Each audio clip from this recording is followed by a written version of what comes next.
got this little beast for a while, just picked it up today. I'm a family man now, so we have a family car. No fucking McLarens, no SVJs, none of that now. Let's go talk 2026. Well, welcome to 2026, fuckers. It is now 7th of January, so we're a little bit late, but the 5th of Jan just gone, the Monday, we ran a masterclass in sales. The main focus was, I'll give a little bit more depth, but increase your standards and increase your income. So I'm sick and tired of the reps just getting by on bare minimum, telling themselves that things are going to change. They promise themselves this, they tell themselves they're going to start making more commissions, but the actions that align with it, or the person that they see themselves, the behavior and the actual mentality and the attitude towards it never actually changes. So the goal always remains the same, and they never actually accomplish it. So that's what I wanted to focus on. So the first part of the full masterclass is me giving a short presentation on just like how to switch your mentality this time around, so that instead of telling yourself what you're actually going to do, you this time around you actually do it. So that's one thing. I want to increase people's standards so they can increase their income, the main focus. And then the next part, the second part of the call, is going to be 3 specific sales calls. The reason I put 3 specific sales calls in there, because I'm sick and tired of people all over the internet. Well, first of all, I'm a man of the fucking people, right? I give away free value. I'll give you a free drop-in session. If you missed it, tough shit. You don't get to ask questions. But I'm a man of the people. I want to give value. I want to make sure you guys win, whether you were in my community or not. It doesn't matter. At least you'll at least you'll be able to go away and take some wins from this. But the reason I want to show 3 very specific calls is because there's very few people actually doing it, and I just think it's BS. Like, why are you telling people that you do this, but where's the actual proof behind it? Where's the congruency? You're telling people to be congruent, but where's the congruency of showing your calls, of you actually performing what you're telling them to do? There isn't.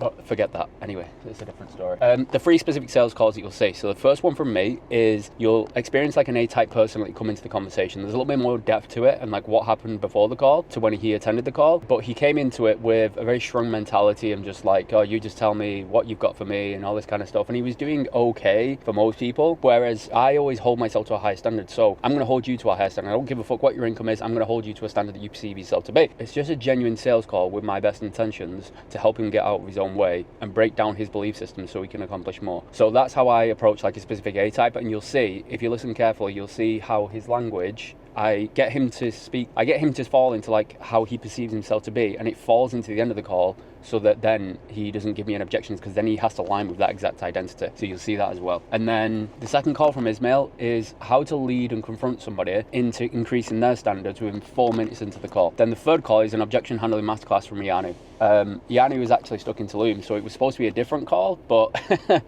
it's irrelevant. The call itself, the objection handling, is still really fucking good. It's the first time I've actually ever seen it on this call. So we're going to do that. Now remember guys, it's 2026. Stop telling yourself things are going to change. Stop telling yourself you're going to do something and then you never follow through with it. Stop holding on to what happened in the past and start focusing on what you can do in the present to improve your future. The past is irrelevant. Let it go, okay? Start making better quality decisions. Start surrounding yourself with people that actually want to see you win. Start surrounding yourself with people that actually are winning, because it exposes yourself to like, fuck, like I've been limiting myself for so long that this guy's doing this and I'm doing this. Like, what the fuck am I not doing that he is? So that's why your environment is a massive part of your success. And I want you stepping into 2026, I want you to increase your standards, increase your environment, and improve who you are as a person, mentally, physically, financially. Okay, that's one thing I want you to focus on. So I'm gonna go to the gym.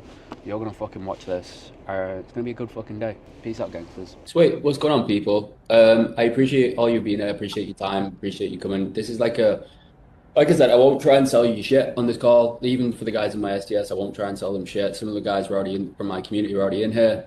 I'm going to make this as valuable as I fucking can for all of you, so you can go away, take away some fucking clean wins. You can take away some clean value, some clean insights that you maybe never even heard before.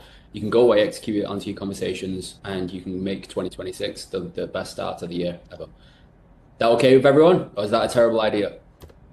Sounds good to me. Yeah. Cheers, Toby. Thank you. I thought it was a terrible idea at first because no one said this shit. Wait. Anyone got any questions before I dive in? About anything? Before I dive into this? No? Easy peasy. Sweet. Right. What I'm going to do is I'm going to do this first. So how it's going to go is I'm just going to go through this quick thing here really, really quickly. Then what's going to happen is I'm going to go through 3 particular calls. So there's going to be a call from me. That's going to be broken down in a way that I haven't broken it down before. There's going to be one from Ianu. Now, Ianu is obviously one of the coaches inside my community. Unfortunately, he's stuck inside of Tulum and he's got no data so that I can actually send you guys the proper call. So we're going to use something that some of my community have already seen, but still in itself, it's still a really valuable call a lot of you can take away from. Then we've got one from Ismail that we're going to break down. Ismail, for example, Ismail, not that this matters by any chance, but I just want to show you a reflection of how like age or whatever doesn't, or how unexperienced or whatever you are doesn't really make a difference. How Ismail at 18 years old can confrontationally just call out somebody's BS within 4 minutes of a call and just lead the call with full level leadership at 18 years old. And for example, like Ismail, how much you make at 18? How much you make last month? Uh, $40,000 a month. Cool. Why do you think that is? Well, I lead myself, so I get to lead prospects ultimately. Cool. Easy. So there's a reason he does that because he believes in himself. He believes in the word. The words aren't just off word tracks, and that's not something I will ever give you because I think it's false and I think it's a full of bullshit.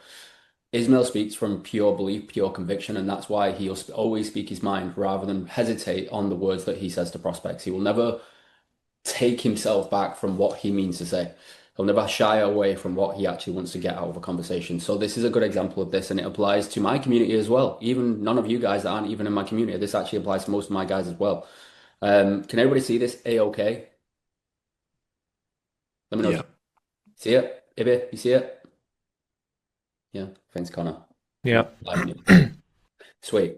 So I actually can't, I need to get rid of this bullshit on the side. There we go. I've got rid of it. Cool. So setting a standard in 2026, the year that you stop trying to be successful, stop trying to make more money, stop trying to make more commissions, stop trying to fucking help people, and actually start leading your conversations, sales, identity, and the mentality that's going to take for you to fucking win in 2026. I don't give a fuck if you feel like you've heard all this nonsense on social media before. I genuinely couldn't give a fuck.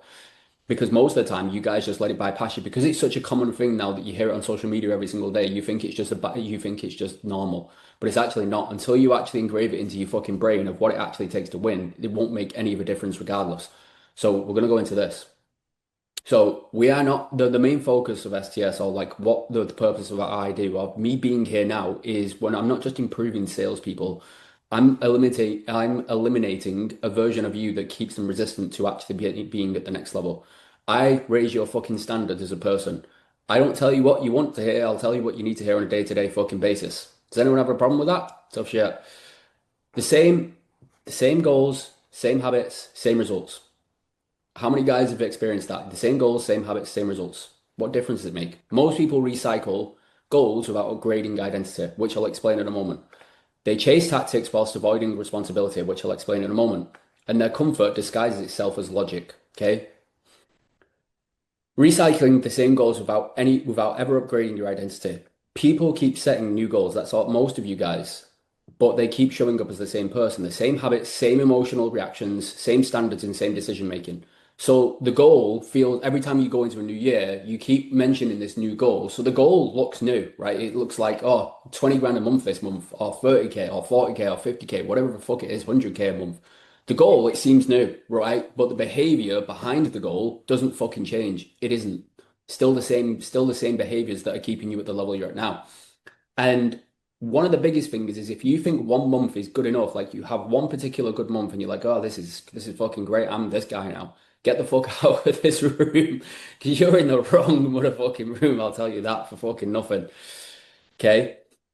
A goal is what you want. An identity is, how the fuck do I move that? Is who you are being while pursuing it. So more than likely, what most of you keep on saying is, I want to make more money. I want to make 20 grand a month. I want freedom. How many of you people genuinely say that to yourselves on a day-to-day basis? Like, I want more money. I want to make 20 grand a month, so I want freedom. How many of you guys actually say that to yourselves on a day-to-day basis? I would say I would. Huh? I would say I would, yeah. How many times? Probably 3 times a day, maybe more. Does anything actually change? No, to be honest, I can't say that. Well, at least you're honest, genuinely. Like, Toby, I actually appreciate you being honest because most people wouldn't be. And that's probably part of the reason why most people are actually quiet right now because they're just not honest with themselves. So it's always a case of, I want to make more money. I want to hit 20 grand a month. I want freedom. So does everybody. So fucking what? But you, as a person, do not change. How you handle discomfort, how you manage your emotions, avoidance in situations that you know are actually a decision that's going to actually serve you, avoiding certain situations, avoiding confrontation. how you lead themselves when no one's watching. So how do you actually lead yourself when no one's watching? Because it's easy to do things. It's like going to the gym, right? It's easy to start there. It's easy to go in the gym, start lifting the weights. And when you get home when nobody's watching, how many times do you dip into the fucking peanut butter tub or the cookie jar or whatever it may be, or you order a pizza? How many times do you do that? Because you're just lying to yourself. It's easy to do it when no one's actually around. So the goal resets every year and the results, they just stay the same. And I've been through this experience as well. So how does this actually show up in sales? You say, this year I'm going all in, I'm locking in. You won't see me, you won't see this, and this, and this. Like you'll say everything that makes you feel good. That's all that'll happen, but you still avoid the hard conversations, whether that's in your own personal life or in your sales calls. You become reactive when it comes to objection handling. You need validation from prospects. So you try and convince them. So you need that validation from your prospects. You break discipline when emotions spike. You wait for confidence instead of acting with it because confidence comes from actually just acting on the thing and keeping promises to yourself. That is not a strategy, right? It's a problem. That's an identity ceiling. Your goals don't fail. Your identity keeps pulling you back to what's familiar. Okay? People don't return to old results because they want to. They return there because that's where their self-image feels safe. So your self-image at 10 grand a month continuously, or 5 grand a month continuously, or no grand a month continuously, reverting back to that old image is the same thing that keeps you safe. So it's not until you start acting out of a place of the person you perceive you want to be, can you start getting the results that that person receives. Okay. Here's another thing. Still chasing tactics while avoiding the bigger issue. Okay. So most of you guys, you're looking for a new script. I know this because I see a lot of yous on Instagram. A lot of yous are probably on Instagram looking at all these other coaches with their reframes, with their fake role plays and spitting garbage of just pure shit that I know for a matter of fact, because I promise you now, I've been on a sales team that quite frankly did $6 million a month. A lot of the coaches that you see on Instagram that are doing these fake role plays, they actually jumped on that offer, and a lot of them did not succeed. And I can promise you with 100% certainty that the way they reflect on their role plays, that's not how they reflect on their sales calls. It's completely different. And that's exactly why I'm going to show you 3 particular sales calls here today from 3 of my guys, because I know they speak with pure conviction and they will do the job every single time. So you see these reframes, you see all this BS on Instagram and you think, I need a new script. I need a new rebuttal. What kind of reframe can I see on IG? You need a new funnel, new offer, new market, new training. You're constantly asking, what am I missing? What should I do instead? What's the better technique? Not because you're lazy, but because tactics are the same thing that make you feel safe. If you have a script to read, then all of a sudden you feel safe when you're speaking to a prospect instead of speaking with pure conviction. And that's one thing that I will always instill into people. How can I speak from pure fucking conviction instead of relying on pieces of fucking words on a document? Because if that sounds familiar, then you're actually part of the problem. And the bigger issue is the conversations screaming congruent. Your emotions leak into conversations. Your comfort is costing you the growth that you want to step into. Your certainty does not match what you say. So when you hear me sell, does it sound like a fucking script? Because if you've been through my YouTube or if you've been through any of my sales calls, does it ever, at any given point, ever sound like I look at a script or rely on a certain rebuttal? It does not. All comes from pure conviction and confidence in who I am as a fucking person. You replace one belief. My job is to convince, because if you believe that, you are the problem. My job is to confront their reality. That is all your job is. You have a conversation and you confront the reality of their situation. And what the fuck are they going to do about it to change? Everything changes once you actually hold the mirror up to them. Convincing, it leads to chasing. Confronting equals leadership, and leadership equals lives changed. So once you change your perception from my job is to convince to my job is to confront reality, that's when you actually change people's lives. Okay. So one question I actually want most of you to fucking ask you right now is what kind of person would naturally achieve your goal? And where are you still not that person in your life right now? Genuinely, I actually want you to take like maybe a couple of seconds so you can think about that. In fact, what I want you to do, if most of you have actually got pens or if you've got a notepad or if you've got like a Google Doc, I actually want you to answer this question on your notepad or whatever. So I'll give you like three seconds or 10 seconds to kind of answer that. Toby, you let me know when you do it. You seem to be the only guy with a voice in this channel. We have an answer there for you, Kurt. Go for it, Adam. Well, I just wrote down one word there. I just said disciplined. because and consistency. That's what you Because wrote down for you. sorry, That's what you wrote down for you. that's what I wrote down for me there. Okay. How come? Because I feel like with everything before, like I haven't been very disciplined as a person just in general. You know what I mean? Okay. And that would affect me not just in terms of like, let's say I do be going to the gym or whatever. Like if I'm not consistent week in week out, like how will that show in other aspects of my life? You know what I mean? Yeah. You're also like breaking promises to yourself because you clearly have something that you want to accomplish. What would it actually be? Like you becoming disciplined, how would that change? How would that actually change things? And where is it you want to come out of that?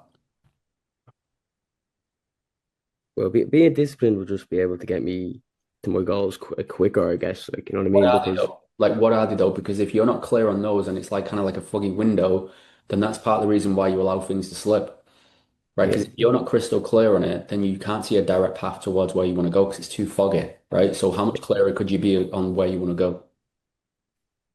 uh, what do you mean? What do you mean by like clear? Like Well, like what what I'd is have to do, or like no, like what is it you actually want? Like you want to become disciplined so you can achieve what?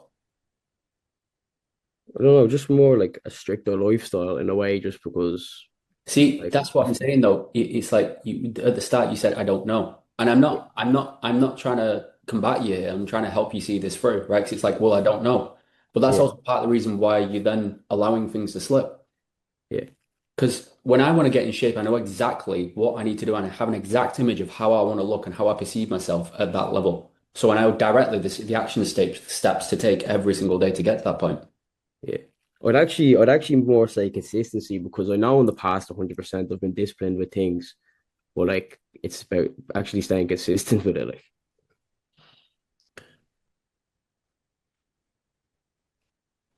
Where do you feel like you're actually not consistent?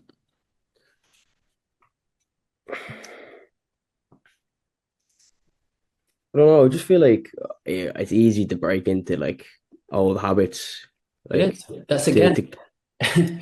This is what I'm talking about though, right? It's easy. The identity keeps pulling you back to what's familiar. like you You get to a certain stage, you know what I mean, where you don't have that like I don't know where you don't have that fuel anymore to or that fire. I don't know, like it's all go well and good for the start whenever you start something new or try pursue something, whatever it is. But then like when that like excitement kind of wears off, or you know what I mean? Well, it will do though. Like if you're not actually consistent, like to the point, let's say you get 4 weeks into something or 6 weeks into something, the results aren't going to be life changing at that point, right? But you are going to see, you're not going to see the results within yourself. You won't see them physically, like other people will, but you won't be able to see them. But like the reward, like 5 months or 4 months down the road, when you see the physical shape that you're actually in, and you can maintain that at such an easier level at that point. Once you reach that point, it actually becomes easier to sit there and manage that and maintain it consistently. So all you have to do is break through this brick wall for like one time. And then once you get to that exact point that you want to be at, it becomes so much easier to maintain it. And it's the same thing with your sales skills or your income as well. Once you break past that barrier of like, how can I get past 10 grand or 20 grand or 30 grand a month? Once you break past that, then it becomes easier to manage it because you built all of that mentality and that identity of what it actually takes to get to that point. Does that make sense? Yeah, that makes sense. Yeah, yeah, The biggest thing you need to do, start doing for yourself is just keeping promises to yourself. That's how you actually build confidence. yeah, Sometimes the reason we allow ourselves to fall off is because we have a level of confidence that feels like, oh, it's not worth it. I don't even want to get to this goal. Why am I even doing it? Because we don't have that level of confidence of what it actually gives us. And the only way you're going to require that is if you actually keep a certain promise to yourself that you said you would. yeah, And every time that you let yourself down, all that creates is like a negative association with doing the thing that's actually going to get you the result that you want. So one thing that it's good that you're writing these down though, because it's something small that we can change that will make a big impact, like your mentality and how you feel about yourself. yeah, So if you're writing that down, I want you to have pure intentions about actually changing it. yeah, Can we do that? yeah, 100%. Yeah, Cool. thanks, Kurt. No worries, bro. I appreciate you owning up to that as well. Yeah. Anybody else? قصة في الحوش انت وين؟ ولا Mute نفسي. him. Ismail, mute him. Yeah, so I took a couple minutes to write this down here. So For me, I know what my goal is. I want to make 250K commissions this year. So I know exactly what I want. And the reason why I feel I haven't been there yet is down to a couple of reasons. I would say discipline in terms of work, not just in terms of calls, but what happens outside of the calls. So that would be, call reviews, trading myself up, doing the work I need to do to put myself in that position. Training, so, making sure I'm continuing to go to the gym because that is something that I obviously find very important. Yep. And making hard decisions because if I cannot make a hard decision, then how can I expect my prospects to do so? And also making sure I follow the schedule that I even set out for myself. Good. And how long do you think you can stick to that though? Because it's all well and good saying that, and it's all well and good sticking to it for a month, but when you come 3 months deep or 4 months deep, all of a sudden it starts to become a little bit harder and a little bit more draining. It's easy to get why you're doing it. So Yeah, how long do you think you can actually stick to the promise that you keep to yourself leaving this conversation? I would say it's remembering like I chose to like we all came here for a reason. We all chose to do high ticket sales. We all chose to do this shit.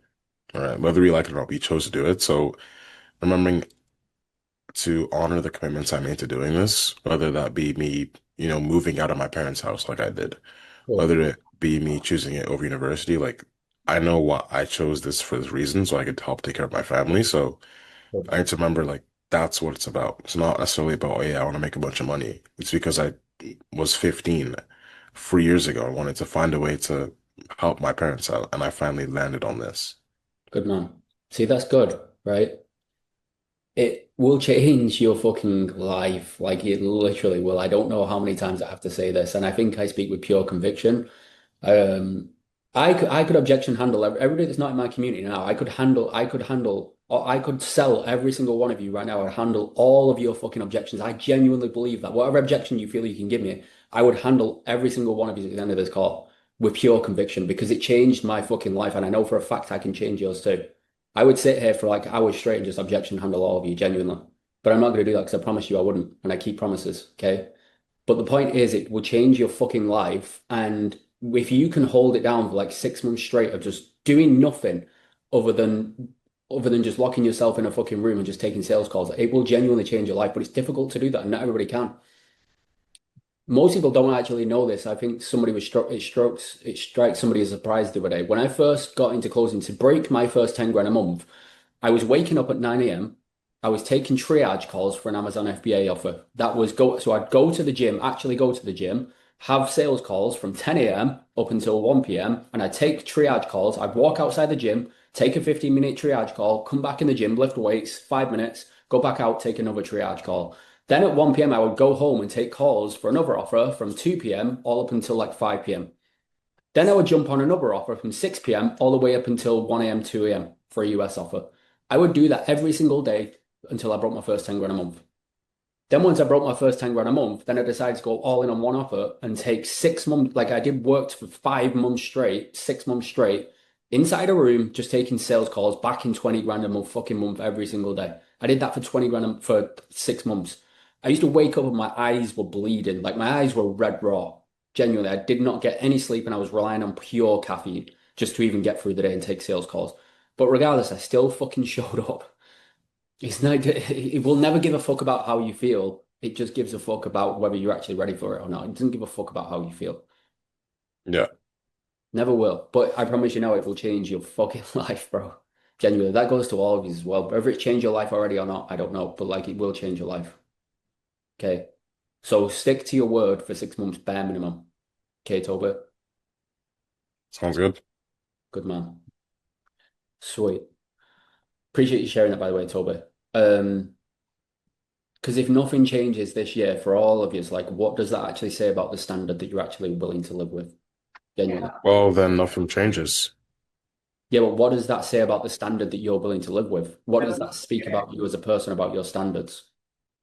Well, it would just say that you don't allow yourself to move in the way that you want to move towards, right?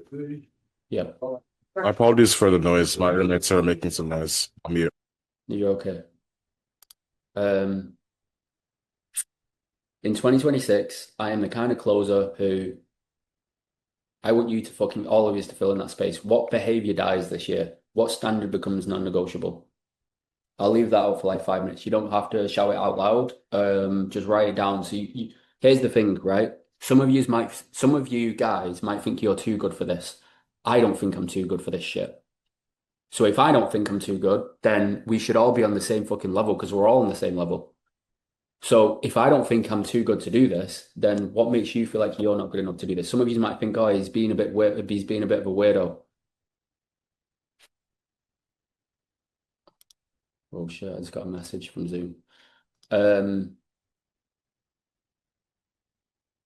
Oh shit, is there raised hands? I actually can't see raised hands. Sorry, Anthony. Go on, Johnny Slater, quick. Can you hear me all right? Yeah. Yeah, I was just going to say, like, the thing for me in the sort of 3 months of last year, I think I was telling myself this lie of like how I'm being congruent because I invested in STS and how that meant that I was like, somebody who made tough decisions. But actually, I was just shying away from what I actually had to do, which was quit my job.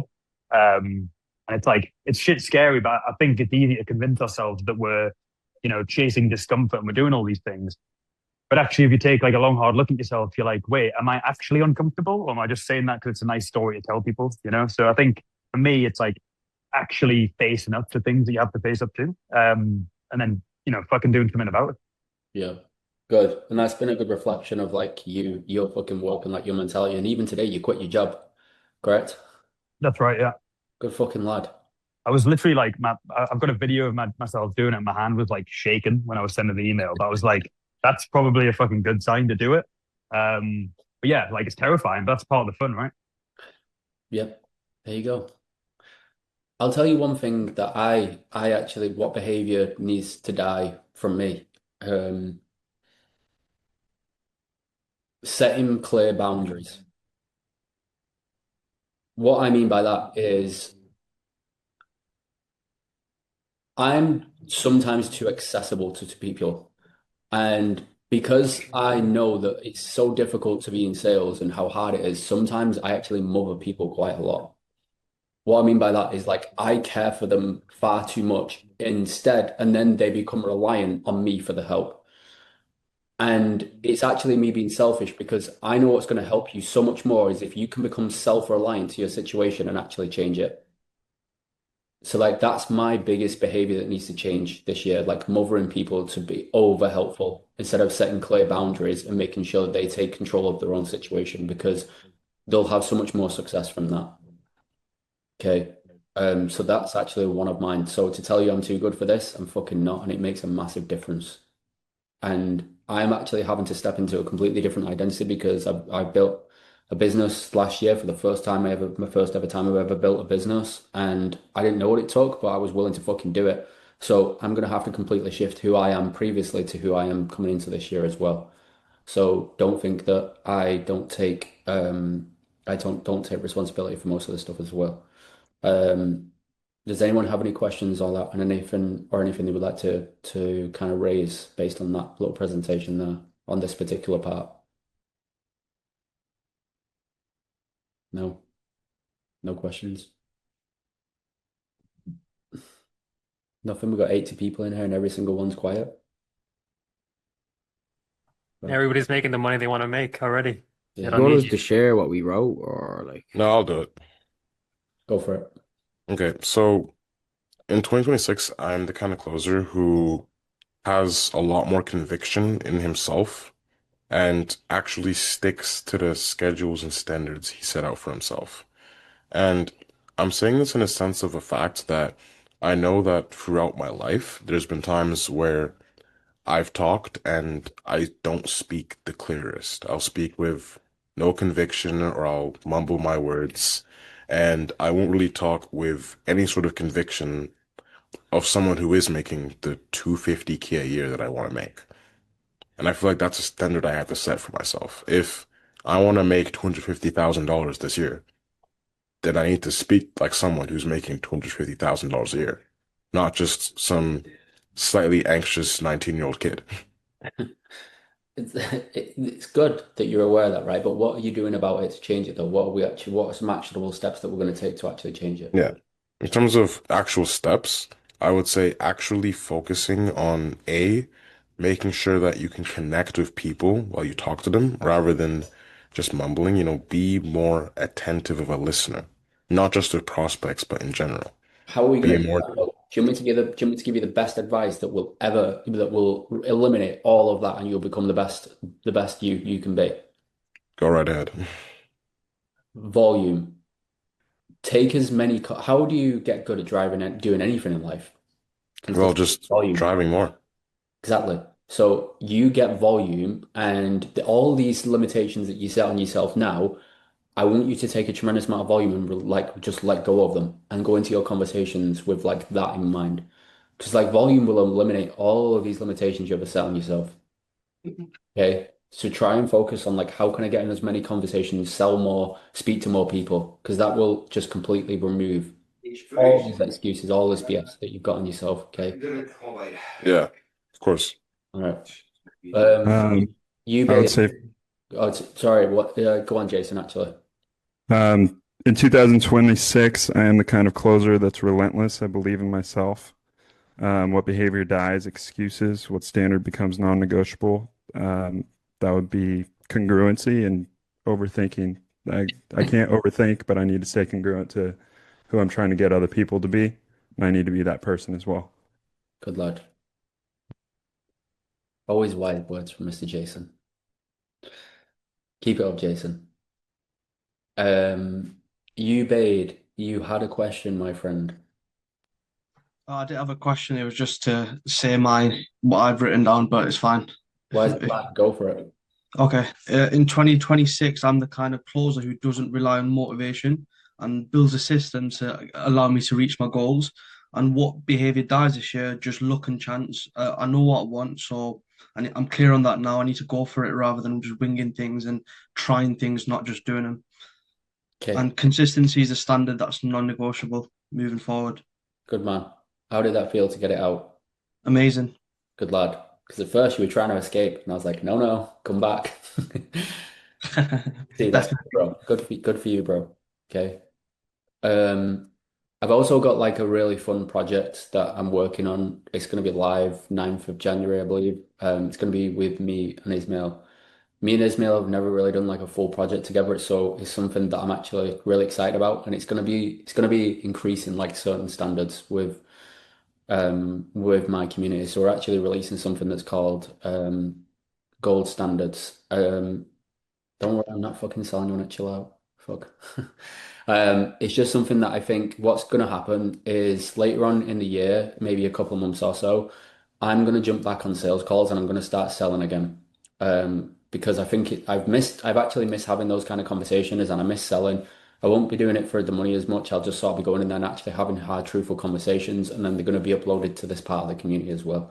So that'll be a fun part of it. And then what it's going to include is obviously an exclusive access to me and Ismail, where we run a coaching session every single week, and it's very close quarters between like 4 to 10 people, if that. So it's going to be very close quarters, and it's going to be for people that are making over $15,000 a month. The reason it's for that is because Ismail is just like pure fucking conviction, and us two together is just going to be absolutely lethal. Okay, so that's part of the reason why we're releasing that, and it's going to be a fucking ton of fun. So there you go. Easy peasy, my good friends. Sweet. I know I keep saying this, Ismail. I don't want you to think this is in like a negative association, right? If somebody at 18 years old can speak to people this way, then you have no fucking excuse, right? And I've seen this isn't the first time I've seen Ismail speak to people like this, even at a higher level. But I just want to show you how important it is to hold people to certain standards and call out their BS in sales calls. It makes all the difference. And this is the exact reflection of why Ismail consistently makes like 18, 40, fucking $40,000 a month for 18. I wish I was making that at that fucking age, but then I don't know. Ismail's a lot more intelligent than I was at that age. Yeah, bro. Like I'm not. You know what I'm doing? Like this is what people need to learn, how they should, the kind of standards that they should hold themselves to, and how they want to speak to people coming into sales Good. calls. Where are you calling from?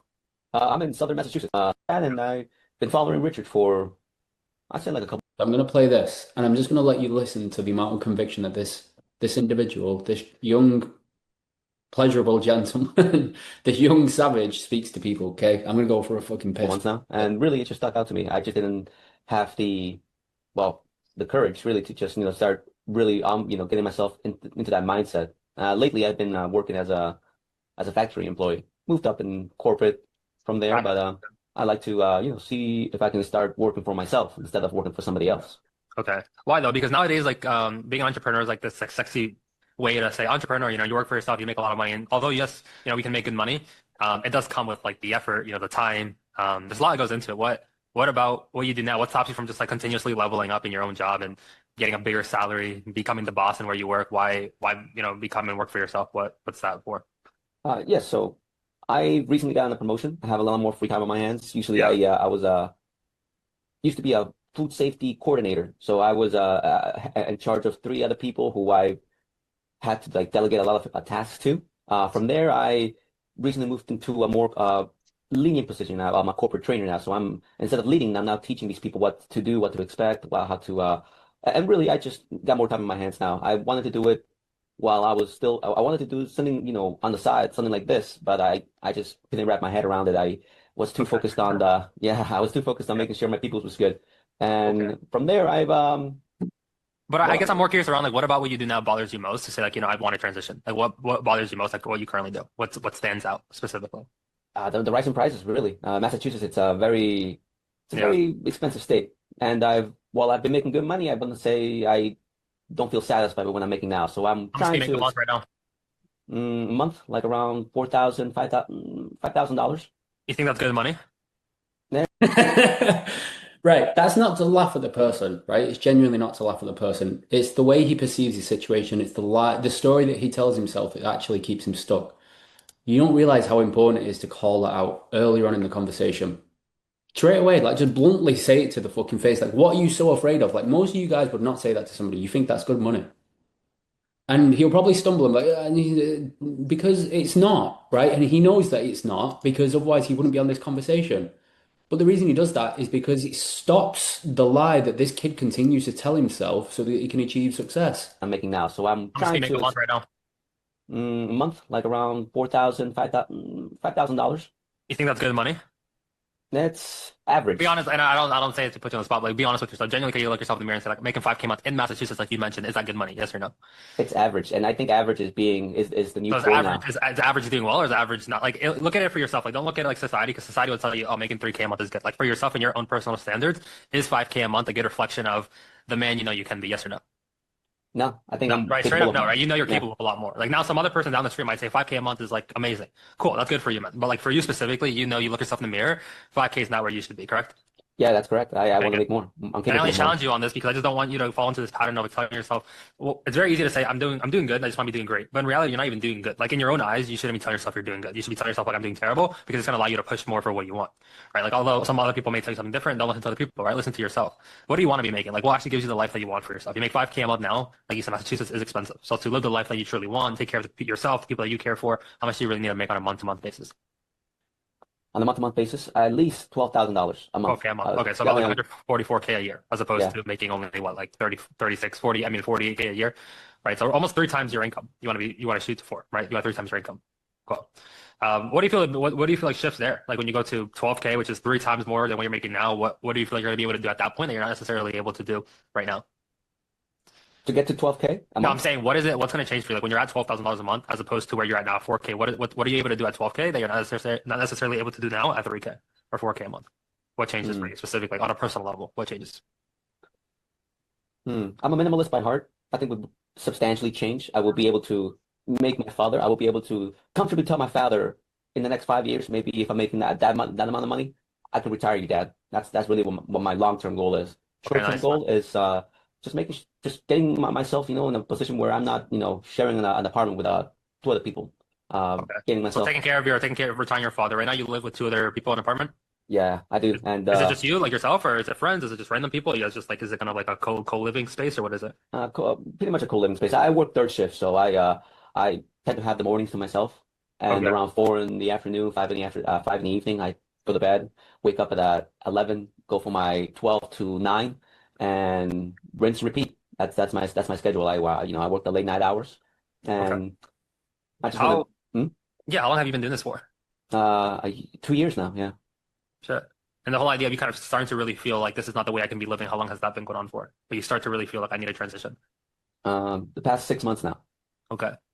And so in this last, like, I guess, quarter of you being in a position, what are you noticing? Like, how are you seeing this show up in your life? The fact that you're working like the third shift, the fact that like you're living with other people, that you're not able to retire your father yet. You know, you're just making 4K a month in Massachusetts, right? How do you see that specifically showing up in your life? Whether that's mentally, physically, what does that look like? Hmm. Inadequate, really. That I'm not really pushing myself as I should. I'm doing at least 50 hours, but I could be making more with my communication skills. You could, or you can, or you should be making more. I should be making more. Okay. Standards again. See that little subtle thing that just language, right? You just carefully listen to how they speak to themselves and you just challenge it. You just raise them to the standards that you hold in your own life.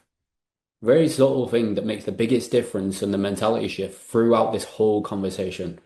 By the end of this call, this kid literally thanks Ismail for the conversation because it's those little subtle changes that reframe people into thinking differently. Exactly. And the biggest thing that I look for is like an alignment. Like, I could really care less how much time you have in your hands. I could genuinely care less how much money you have in your pockets. All I care for is that you genuinely are at a point where enough is enough. Like, I'd say all of our top mentees, while they're successful, they don't have time and they don't have money. They actually have neither of those two things. What they do have is like that internal driver that genuinely enough is enough. I'm just sick and tired of being sick and tired. Do you feel like you've reached that turning point finally in your life where enough is enough? You're going to finally become the man you know you can be. I believe I looked at myself in the mirror just recently and said, yeah, enough is enough. You can't work third shift forever. Okay. You're not as young as you were in your 20s. Okay. You're someone who's capable of more. So I've been really driving myself, driving myself into that mindset that Okay. Good. I can't keep doing the same thing that I'm doing and not be where I want to be. Good. And let's look at this together. Like, let's look at this internally. If you look over the last 6 months when you really wanted to make a change, what do you feel like internally has held you back from becoming the man that you know you can be? What do you feel that internal limitation has been? Internal what again? Internal limitation. Like, put away all the external factors like time, information. Like, look at yourself more internally, whether that's fear, doubt, skepticism. What do you feel like it's internally been holding you back? my time management. No, that's external, man. Like, everybody has the same 24 hours in a Again, day. some of you guys are so simply like, oh, how do I overcome it when people come to me and say like, oh, time has held me back? Well, that's how you fucking do it. You just steamroll straight through it. Nah, I said no excuses. I won't have them. Is it fear? Is it doubt? Is it skepticism? Is it fear of failing? Like, why do you feel internally you haven't taken the step in the last 6 months? 6 months is a long period of time to just kind of be doing nothing and haven't already been there. You should have already been moving the needle forward, but you haven't. Why haven't you taken the step forward and finding the right support and the right help to get you to where you want to be? I really haven't asked myself that question, but mostly doubt. Yeah, mostly Okay, doubt of what? What do you fear? Another thing as well, just FYI, what's important there is he said he's never asked himself that question. What most of you guys you easily forget is the fact that these people are not having these types of conversations with themselves on a day-to-day basis. This is why it is so fucking important to actually have a difficult conversation with people, because I can promise you now, they are not having these conversations on a day-to-day basis. So until you have it with them, nothing ever changes. Like, what are you doubtful of? Fear of rejection, fear of failure. Those kinds of fear. Now listen to this challenge. What did he just say? What did he actually, let me tell you what, let's get engaged. What did he just say? What was his fear? Somebody write in the chat. What was Failure. it? Fear of failure. Good. Now watch this. Now let me ask you this. I'm going to challenge you because let me ask you this. Do you want a mentor or a coach that actually tells you what you want to hear or tells you what you need to hear? What do you want? What I need to hear. Of course, right? So let's look at this like fear of failing. If you look at your life right now, like, look at yourself in the mirror and be completely honest with yourself, right? Are you succeeding in your life? 10 out of 10, are you succeeding? Yes or no? 10 out of 10? Am I Like, are you succeeding? Like, just look at success as I'm succeeding or I'm failing. Look at it very black and white. That's how every man should look at their situation. In your life right now, are you actually succeeding to the extent that you know you can be? Yes or no? I'm failing. I feel like you're I am. failing. So why are we fearful of something we're already doing? What did he just say? Why be Why are fearful you of fearing something that you're already doing? Okay, that was a bit mix and match, but yes. Why are we afraid of something that we're already experiencing? How many of you motherfuckers, I don't care who it is, who the prospect is, Ismail would have spoken to anybody about this. How many of you guys would have asked that question? Probably none of you. Why? Because you're so scared of how the prospect is going to react. But it's not about what they want to hear, it's about what they need to fucking hear to get out their own way. Silence. Look Why how, aren't we? I never had. how powerful the silence is as well. Right? Because you're telling me your fear of failing, but you're already failing. The thing is, you've got comfortable with this way of failing to the point where you've labeled it as okay. Is it time that we like actually break away from that? We actually push forward. Because it sounds obvious. It sounds like, yeah, obviously it's time now. I'm going to do it. But genuinely, are you ready to like go all in, back yourself, and stop selling yourself on these excuses that you're fearful, this, and that? Like, are you ready to really finally push through?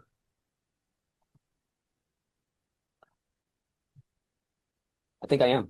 You think or you are? Because who are you letting, like, let's say you don't push forward. Let's say you don't move the needle forward. Let's say you don't back yourself. Who are you letting down by not showing up every single day, giving it your 110% effort and making this change? Who are you letting down? Myself mostly, and my father second. Okay, your father second. Is it fair to your father that his retirement timeline is dependent on when you're ready to make a change? Is that fair to him? It isn't. Okay. So it's almost like we don't even have an option. It's not like it's not a choice. It's a must have. Can we both agree on that? It's almost like a must have. It's not a choice. Yeah, I must have. I need, really. Okay. I need to make more money.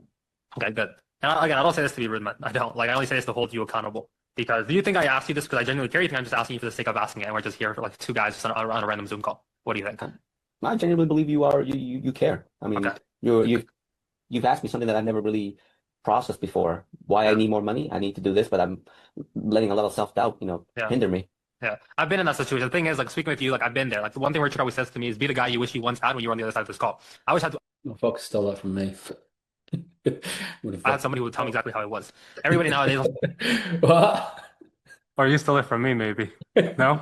Just tell you what you want to hear. Don't worry, Eddie. You'll get there eventually. Don't worry, man. Like, keep pushing. Like some princess story, some cheerleader. This is not being a cheerleader. This is about actually being honest, right? Like, you just gotta, like, all the answers are in the mirror. All the answers are literally in the mirror. You're just not looking at the mirror strong enough, right? Okay. Because even, did you see when you went through the form and you fill out the application, did you see the acceptance rate of the mentorship when you fill out the application form? I believe it's something like 3% or 11%.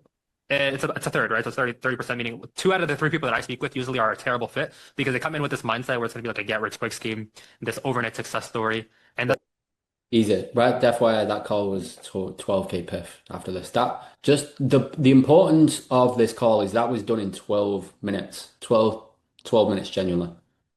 It just goes straight into pitch and it's done. The call just ends in collecting payment logistics, and it's a 12k piff. But can you see how that call is done and just with pure conviction, confidence, and just actual leadership of getting somebody out their own fucking way?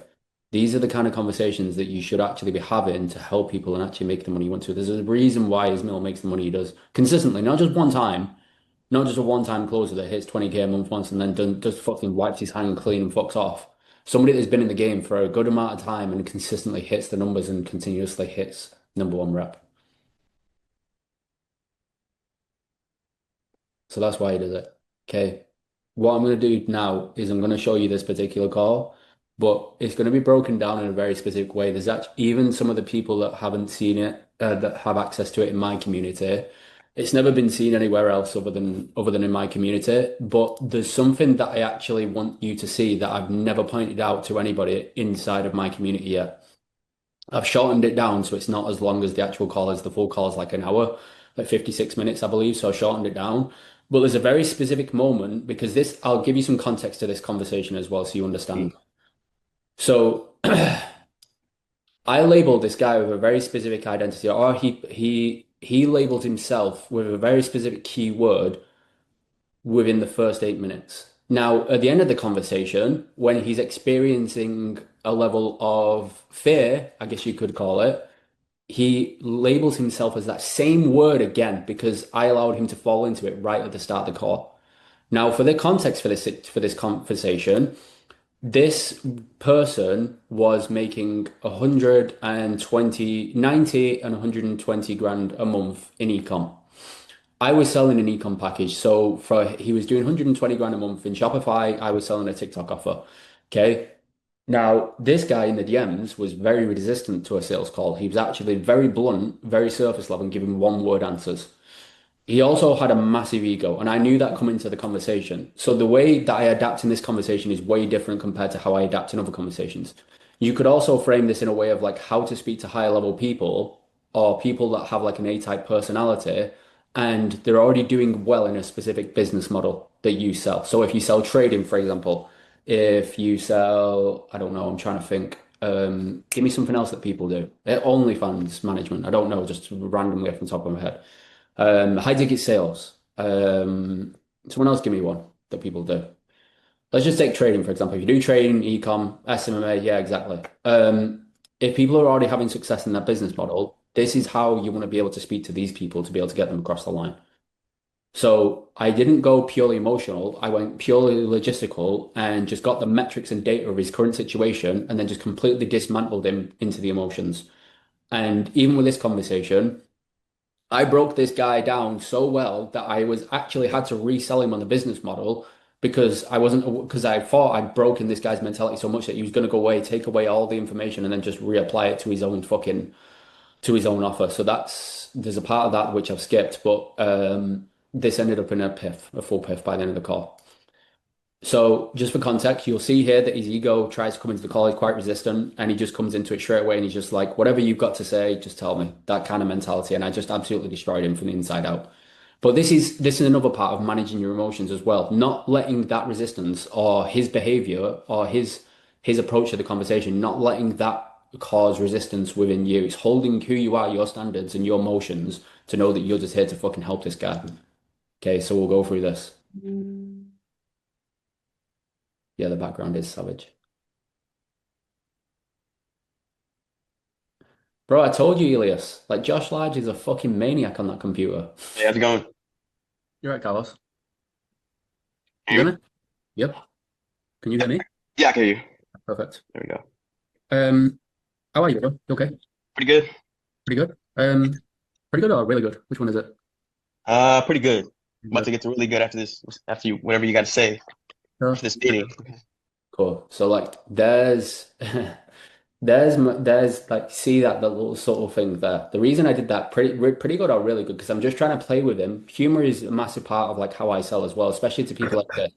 So I'm quickly bringing humor into the conversation to see how it lands, and he becomes reactive to it, just like whatever you got to say, bro. Pretty good or really good? Which one is it? Pretty good. About to get to really good after this, whatever you got to say after this meeting. Sure. Obviously you've been speaking to Sean a little bit in the DMs. Yep. Okay, perfect. Prior to obviously the call, he may have sent like a couple of resources for you to go through just in terms of videos and stuff like that. Did you happen to go through those? Yeah, I watched the video. Perfect. Yeah. You get bored? What was that? You get bored? No, it was good. Good info. All right, good stuff. What I'll do for you, Carlos, I'll run you through everything. Any questions or concerns that break up on your end, just feel free to shoot them at me. What's more ideal is if I get a genuine understanding of like where you're at and what the ideal desire is with this. So, in your opinion, what's the biggest reason you want to make more money with TikTok Shop right now? So I do dropshipping right now. Okay. It's from China. Okay. And I know that with TikTok Shop, as far as like, because I want to do supplements, and I know that for supplements, there's like US suppliers that you can use. So you don't have to worry about those. You know. Cool. What did he not just do? Not Answer the anyone that's in my question. no one that's in my community, don't answer this fucking question. Because I want to make sure that everybody else is paying attention. Because if they're not, that's why they'll stay fucking not making the money they want to. What did he just not do? He didn't answer the question. Good. Not fully. So what am I going to do? Shipping times from China and people being upset. Oh, this product's from China. It's people complain. Anything from China, they for some reason want to complain. Okay. And then with supplements, you have a longer lifetime value, especially if you're able to get people on subscriptions. Sure. Okay. So in your mind, then, what's like the biggest reason you want to make more money with TikTok Shop? Same question again. Fuck you. Answer my fucking question. I mean, just overall, like financial freedom, being able to help my family, I want to retire my parents. They're getting older. I'd say like their 60s. I have a sister who's in med school right now, so I would love to help her out, get to pay that as well. Sure. In terms of financial freedom, break that down for me. Like in your mind, what does that kind of look like? I mean, anything making at least 20K profit a month minimum, I think that'd be a good start there. No, when I say like when you picture your vision of financial freedom, like what is it? What does it give you that you feel like he's missing now? Like I said, just being able to help my parents like right now. What's that? Is that like the biggest thing in your mind? Yeah, I would like to get back to my parents. And just not, just be able to, if I want to take off for, 2 weeks ago on vacation somewhere, I don't really have to stress or think about like, oh, check bank accounts or anything. Just be able to do that.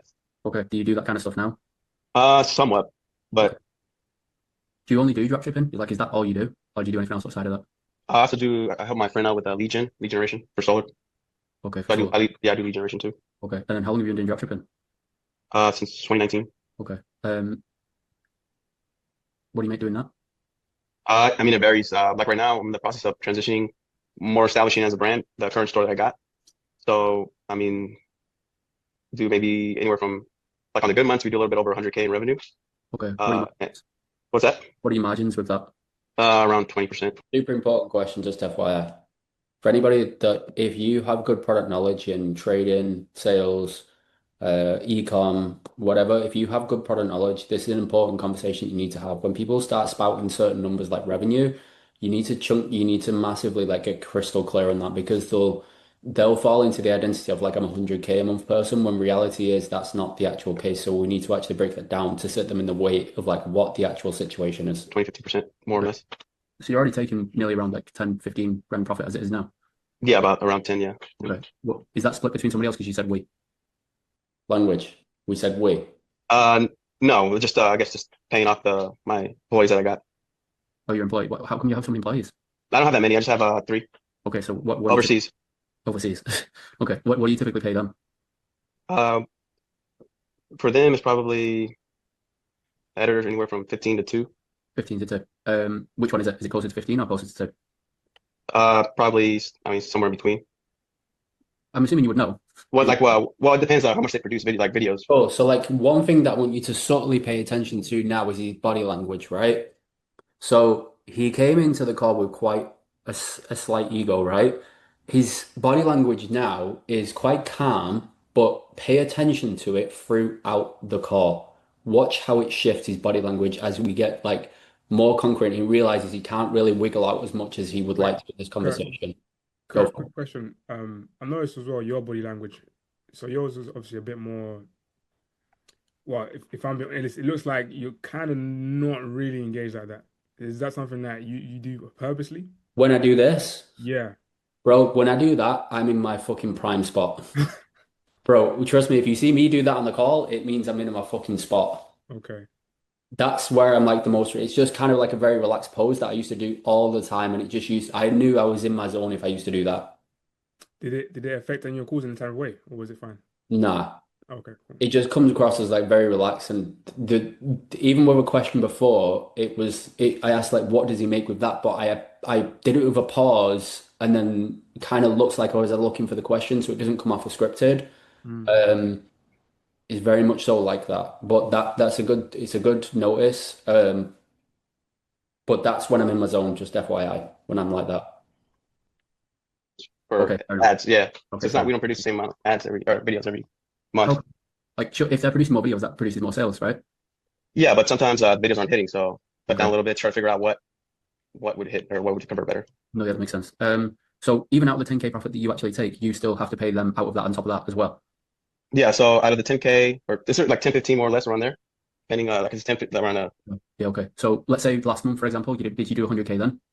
No, last month we did less than that, probably like 77, something like that. This month since it's getting closer, to Black Friday and all that, it'll be probably around 100K. Since we're already 28th, yeah, we're like at 90. You're at 90 this month? Yeah. Okay. Did you get to that level yourself, or did you invest in like outside help to get to that point? I mean, I bought courses in the past. Okay. But yeah, just myself pretty much, and just some courses that I bought in the past. Cool. Okay.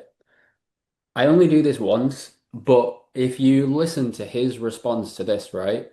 Listen to what he says, and then I want you to listen to the end of the call as well. Okay? You seem sharp. I mean, I'm persistent. That's what it is. Like, I don't give up. Yeah, you're sharp. So, like, what word did he just say there? Persistent.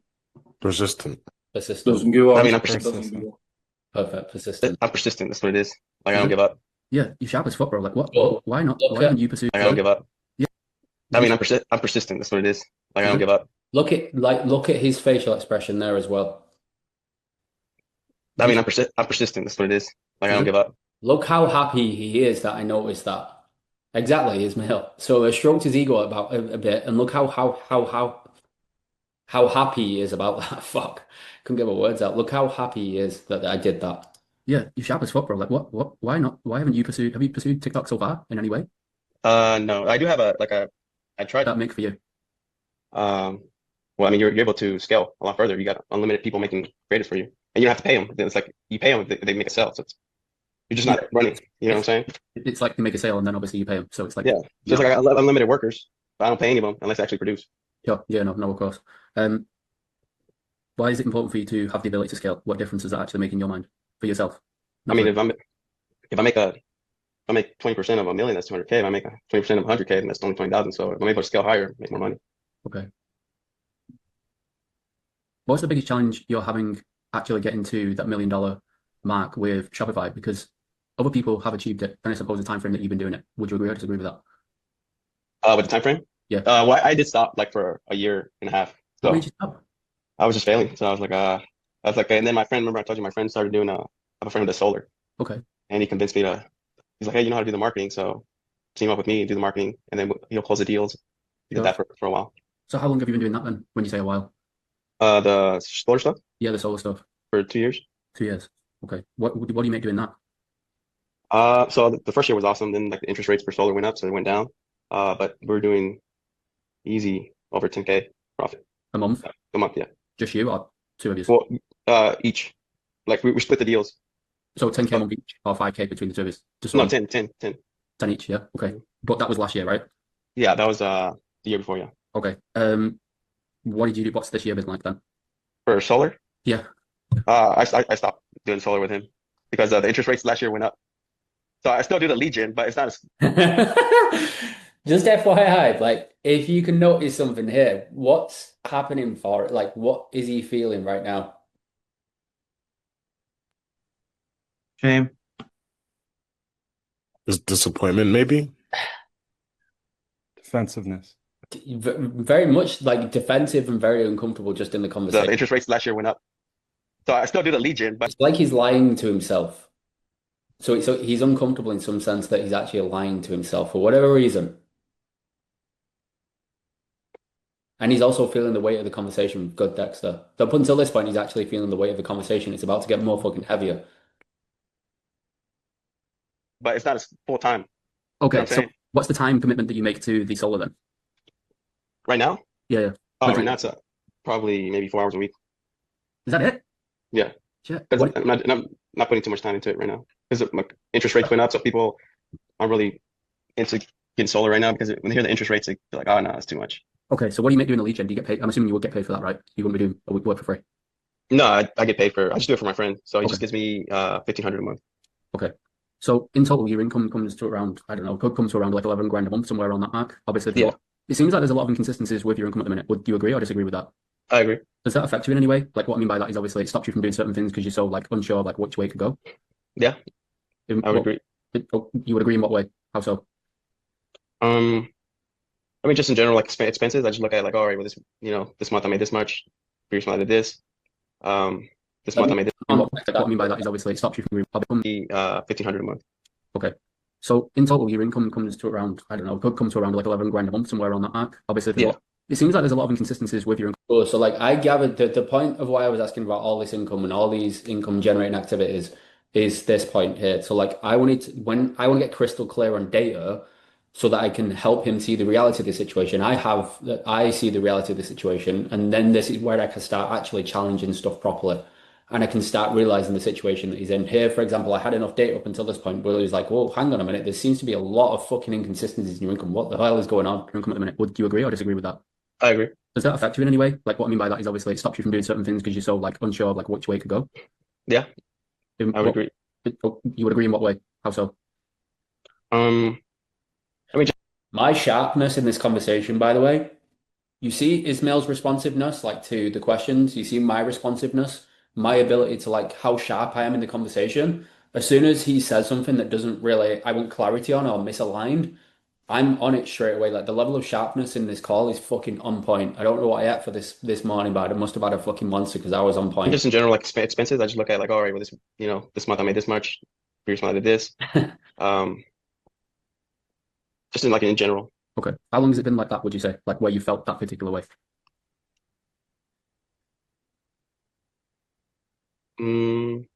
Probably last year. Last year? Yeah.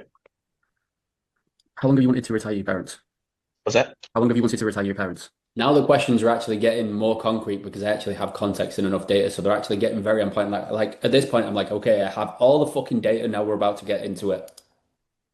Probably they want to do that past 2 years. 2 years. Why 2 years? What kind of what internal change happened where 2 years ago? Like obviously this flipped him over like a prior. Just my dad, he's already in his 60s, and I can tell he's health wise a little bit. He's not the same, And he works and he's always like, he put me through college for my brother, and then he's even helping my sister right now because she's in med school. But obviously he can't help pay all that because med school's really expensive. No, of course. Well, look, I do appreciate you actually sharing that with me. What have you seen that makes you want to take that responsibility on of obviously being able to help him? Because it's like it's a lot of like to weigh on your shoulders. Do you know what I mean? Yeah, I mean I'm the oldest, so I feel like I have to give back.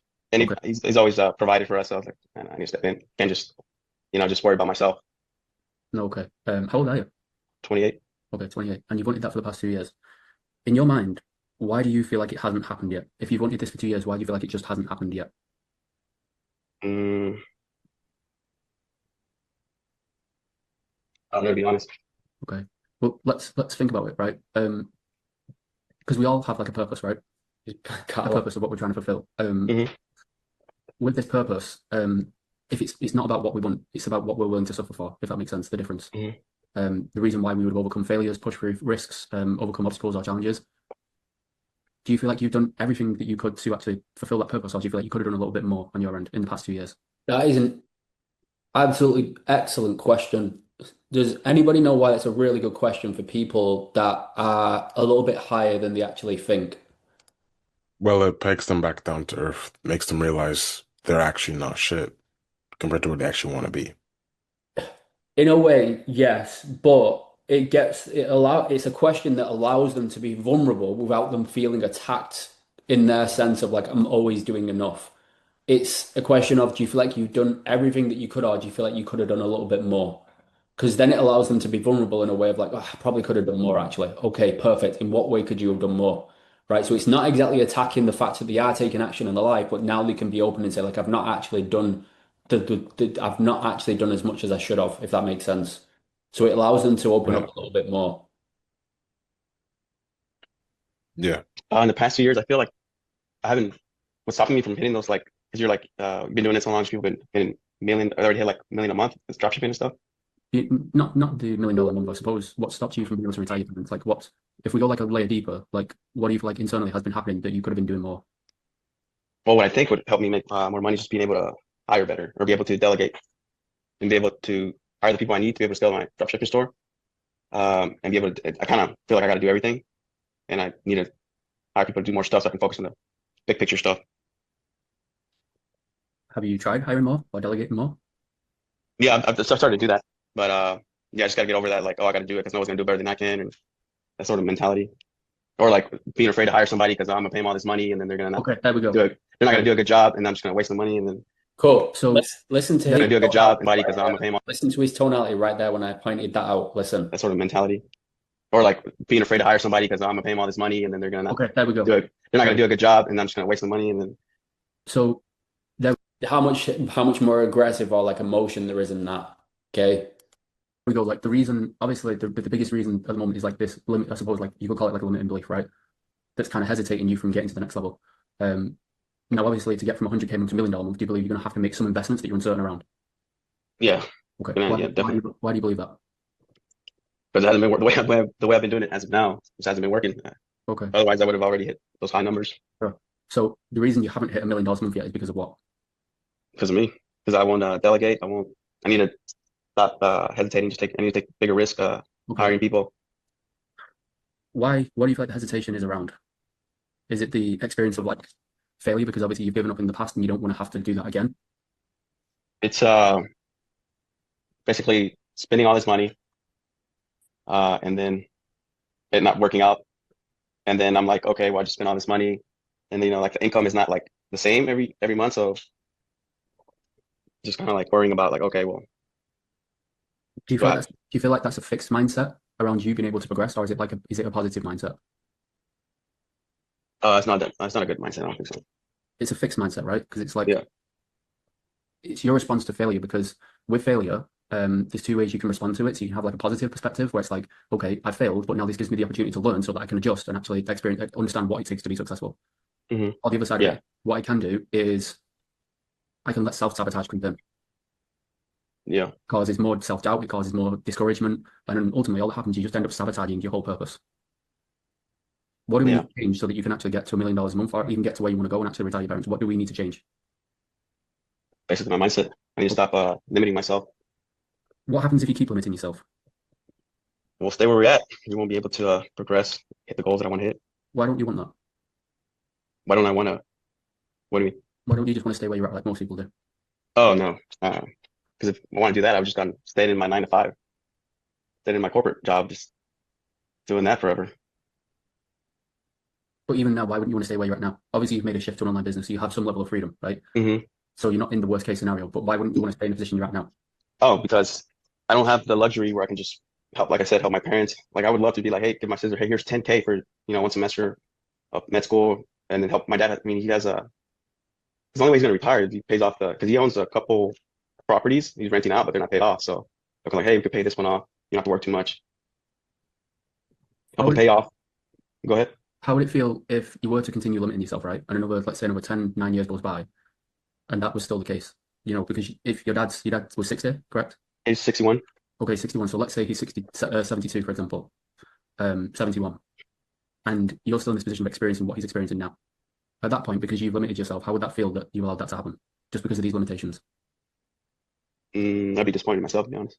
Would be. Disappointed is a strong word. Yeah. If I'm still in the same position I am now, like you said, 7 years from now? 10 years from now. 10 years from now? Yeah, that would be good. I feel like by then I need to be doing much better than I'm doing now. So what type of behavior needs to change, or what type of actions, or what type of mindset do you need to have to get to the level you want to get to? What type of actions does he have? Carlos, 10 years from now, making $1 million a month, what type of behaviors, what kind of actions, what kind of mindset does he have? Well, he's definitely gonna have to start taking more risk when it comes to hiring, and definitely I gotta delegate and hire more, and not worry about too much about like, oh, is this gonna pay off, or am I just Fucking sweaty palmer. wasting time, money? So are you still in the mindset that you need to adjust your own business, or do you feel like it's time to make a change into something else? Because if you already know what you need to do with your own business, then what are we doing here? As far as the TikTok stuff, I don't know how it works. That's the thing. That's why I'm looking for like someone who's already doing it, proven track record, so I can just have them give me their knowledge so that I'm able to do it. But in my mind, the issue is it's still these limiting beliefs. Because even if I give you like the best solution since sliced bread, right? Are these limitations going to hold you back here? I don't think so. I think I'm getting out of that habit as of now. How do you know? I'm starting to hire people for my dropshipping store, delegating stuff. So right, but he didn't really make a dent, and that's the level that we want to get to, so we can provide the. By the way, How is do you know? that Kyle So actually taught me. FYI, I forgot about that. So you see here, and when people say they're starting to do something, like I'm starting to get over this, I'm starting to get over that, or whatever they say, right? This is something subtle I actually got from Kyle. So give me their knowledge so that I'm able to do it. But in my mind, the issue is it's still these limiting beliefs. Because even if I give you like the best solution since sliced bread, right? Are these limitations going to hold you back here? I don't think so. I think I'm getting out of that. Cool. So he said, I don't think so. So then I say, that habit as of now. How do you know? I'm starting to hire people for my dropshipping store. So like, how do you know? That creates like a level of certainty within his answer, right? It's like, well, how do you know? So then he gives me a very certain answer on what, because he was like, I think. So I changed it to how do you know? So he's saying, I think, I say, how do you know? So that changes his perception of how he speaks about the situation. Instead of think, now we go into like a certainty based answer. Does that make sense when I say that? Very subtle, but actually quite dangerous. I got from Kyle. So delegating stuff. Did someone say something? Sorry. So right, but he didn't really make a dent, and that's the level that we want to get to, so we can provide the life we want for the people we love. Yeah, exactly. So for yourself, that's what I want. I want to be able to just, hey, here's 20 grand, and just be like, I gave you 20. Felt like I gave you $20 instead of 20 grand. Like, sure. So do you think time for a change then? Someone got the hand raised. I can't say. Matthew Williams, go for it. Can you explain that a bit more? The how do you know? Because I thought it was you instilling doubt into him. No, instilling certainty, the opposite. Can you explain that a bit more? So what did he say? I think. So when I say how do you know, what's the difference between like how do you know versus I think? the level of certainty that you feel. So instead of his answer being, I think it's this, I ask him, how do you know? And he then gives me a more certain answer compared to the previous one. So now his way of thinking, his, like Femi said, his model of the world has changed. He's now in a certain place. He speaks from certainty as opposed to uncertainty previously. Exactly, Femi. So exactly what Femi said causes him to look for certainty. Because his answer becomes more certain compared to previously. Does that make do you get what I'm saying? Yeah, because it's like, oh, what instead of saying what makes you think that, it's like, well, how do you know for sure? Yeah, exactly. Yeah, And he gives me cool. the answer on how he knows for sure. Yeah, I think I misunderstood the context of the question. I did it first, but once you get it, it actually makes sense. I thought this was you selling him or tying him down on what you were selling him, as opposed to him running off to do what he. Do you remember you said earlier you had to resell him? Like Yeah. But then I thought that was that. his answer was, how do I know these same limitations are not? You're not going to come in here and do the same thing. And he's like, well, I think things are different now. How do you know? Oh, okay, got you. Yeah, that's thanks. Good question though, bro. Yeah, absolutely. Yeah. Now, like I mentioned, then change is uncertain, it's doubtful, it's fearful. This is something that I do. So people ask me, how do you create like different variations of like a devil versus angel hook? If people don't know what it is, it's a long story, right? But it's something that I do pre-pitch to create like some sort of a hook coming into when I do price drop, right? So it's like a hook. So when anybody here that when you get out of bed in the morning or you set an alarm to get up to go to the gym, it's like 5 a.m. There's a level of resistance that your brain likes to create. So it's like stay in bed because it's comfortable. No, get out of bed because you want to go for a run or you want to go to the gym because that's what's going to give you the result that you want. The same thing comes when sales calls. So when it's pre-pitch, I always set like a hook of like, what are you going to do in that situation when those uncomfortable positions arise, or those uncomfortable emotions arise? So then I get them to sell themselves on what they're actually going to do. So this is how I do it in a more subtle way without using devil versus angel. Obviously, we get a little bit around it. Like humans are creatures of comfort. Our brain is wired to keep us safe. But to make sure that you don't sabotage your opportunity to be able to lay 20 grand down on your mother's table, what is it you do to control them emotions and make sure you serve the best opportunity for yourself? Right now, what do you do to control them? Sorry, go on. To control, I just started going to church, reading the Bible. I think that really does help me a lot. How does that help? It gets rid of the anxiety and stuff, the fearfulness. I just give it to God. Okay, but that's external. That's passing on external responsibility for what you've got to do. So what is it you do to control your emotions? To control my emotions, just refer back to what the Bible says, what God says. Any worries you have, pass them on to Him, and do not worry about tomorrow. Just worry about what you have right now in the present moment, and just do what you got to do, pretty much. Mm-hmm. Take the actions you need to take. Go ahead. Yeah. What's interesting about that you just said as well, when it comes down to making a difficult choice in our life, instant gratification typically wins. You know what I mean by that, or would you like me to explain it? Yeah, I know what it means. Like you want a result now, instant gratification. You want to get the reward now instead of putting in the work to get it later, kind of thing. Sort of, yeah. Actually, you could frame it in that way because you want the reward now, but what the reward now is comfortability, right? Because we all want to be healthier, wealthier, and happier. Now, the issue is when it comes down to making the decision to have those things, we typically make the decision based on the present version of us. The present version of us wants to be comfortable, that is fearful, has anxiety, when we should be making the decision based on the person we want to be, the person in the future that has those things. So let's say we typically tend to make the decision based on the reward of comfortability.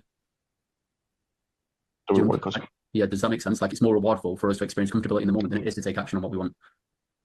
Are you with me? Yeah, yeah. I see what you're saying. Like it's like safe to stay where I'm at now. Exactly. Yeah. And the brain is wired to keep you safe. Yeah. But all you're doing is you're passing on these burdens to the future self. Because that's what we were talking about earlier. If 10 years goes by and you still let these limiting beliefs control you, then obviously you're just dismantling the opportunity to provide for yourself and your family in the way you want to. Hopefully that makes sense. Yeah, no, that's okay. Well, that landed like a fucking ton of bricks. If you want the help, and I suppose you're happy to take the help, I'll run you through it. Any questions, concerns you have, I'll break those down for you. Was the conversation helpful today? Yeah, I think so. In what way?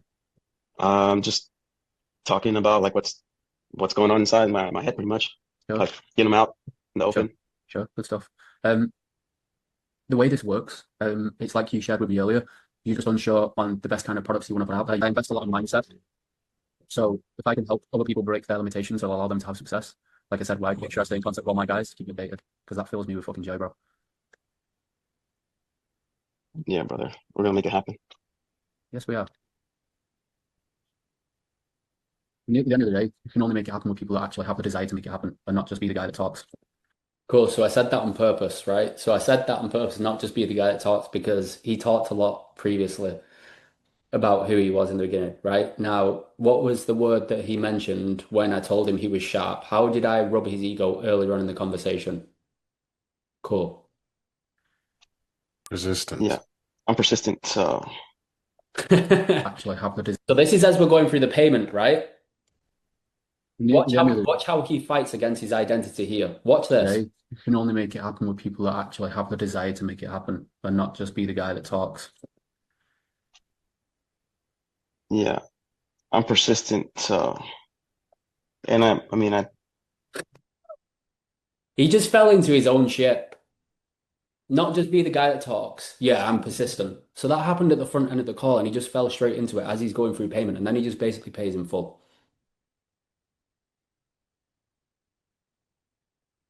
So this is how you sell the little bit of ego guys, the guys that have this mentality of coming in thinking they can steamroll the conversation.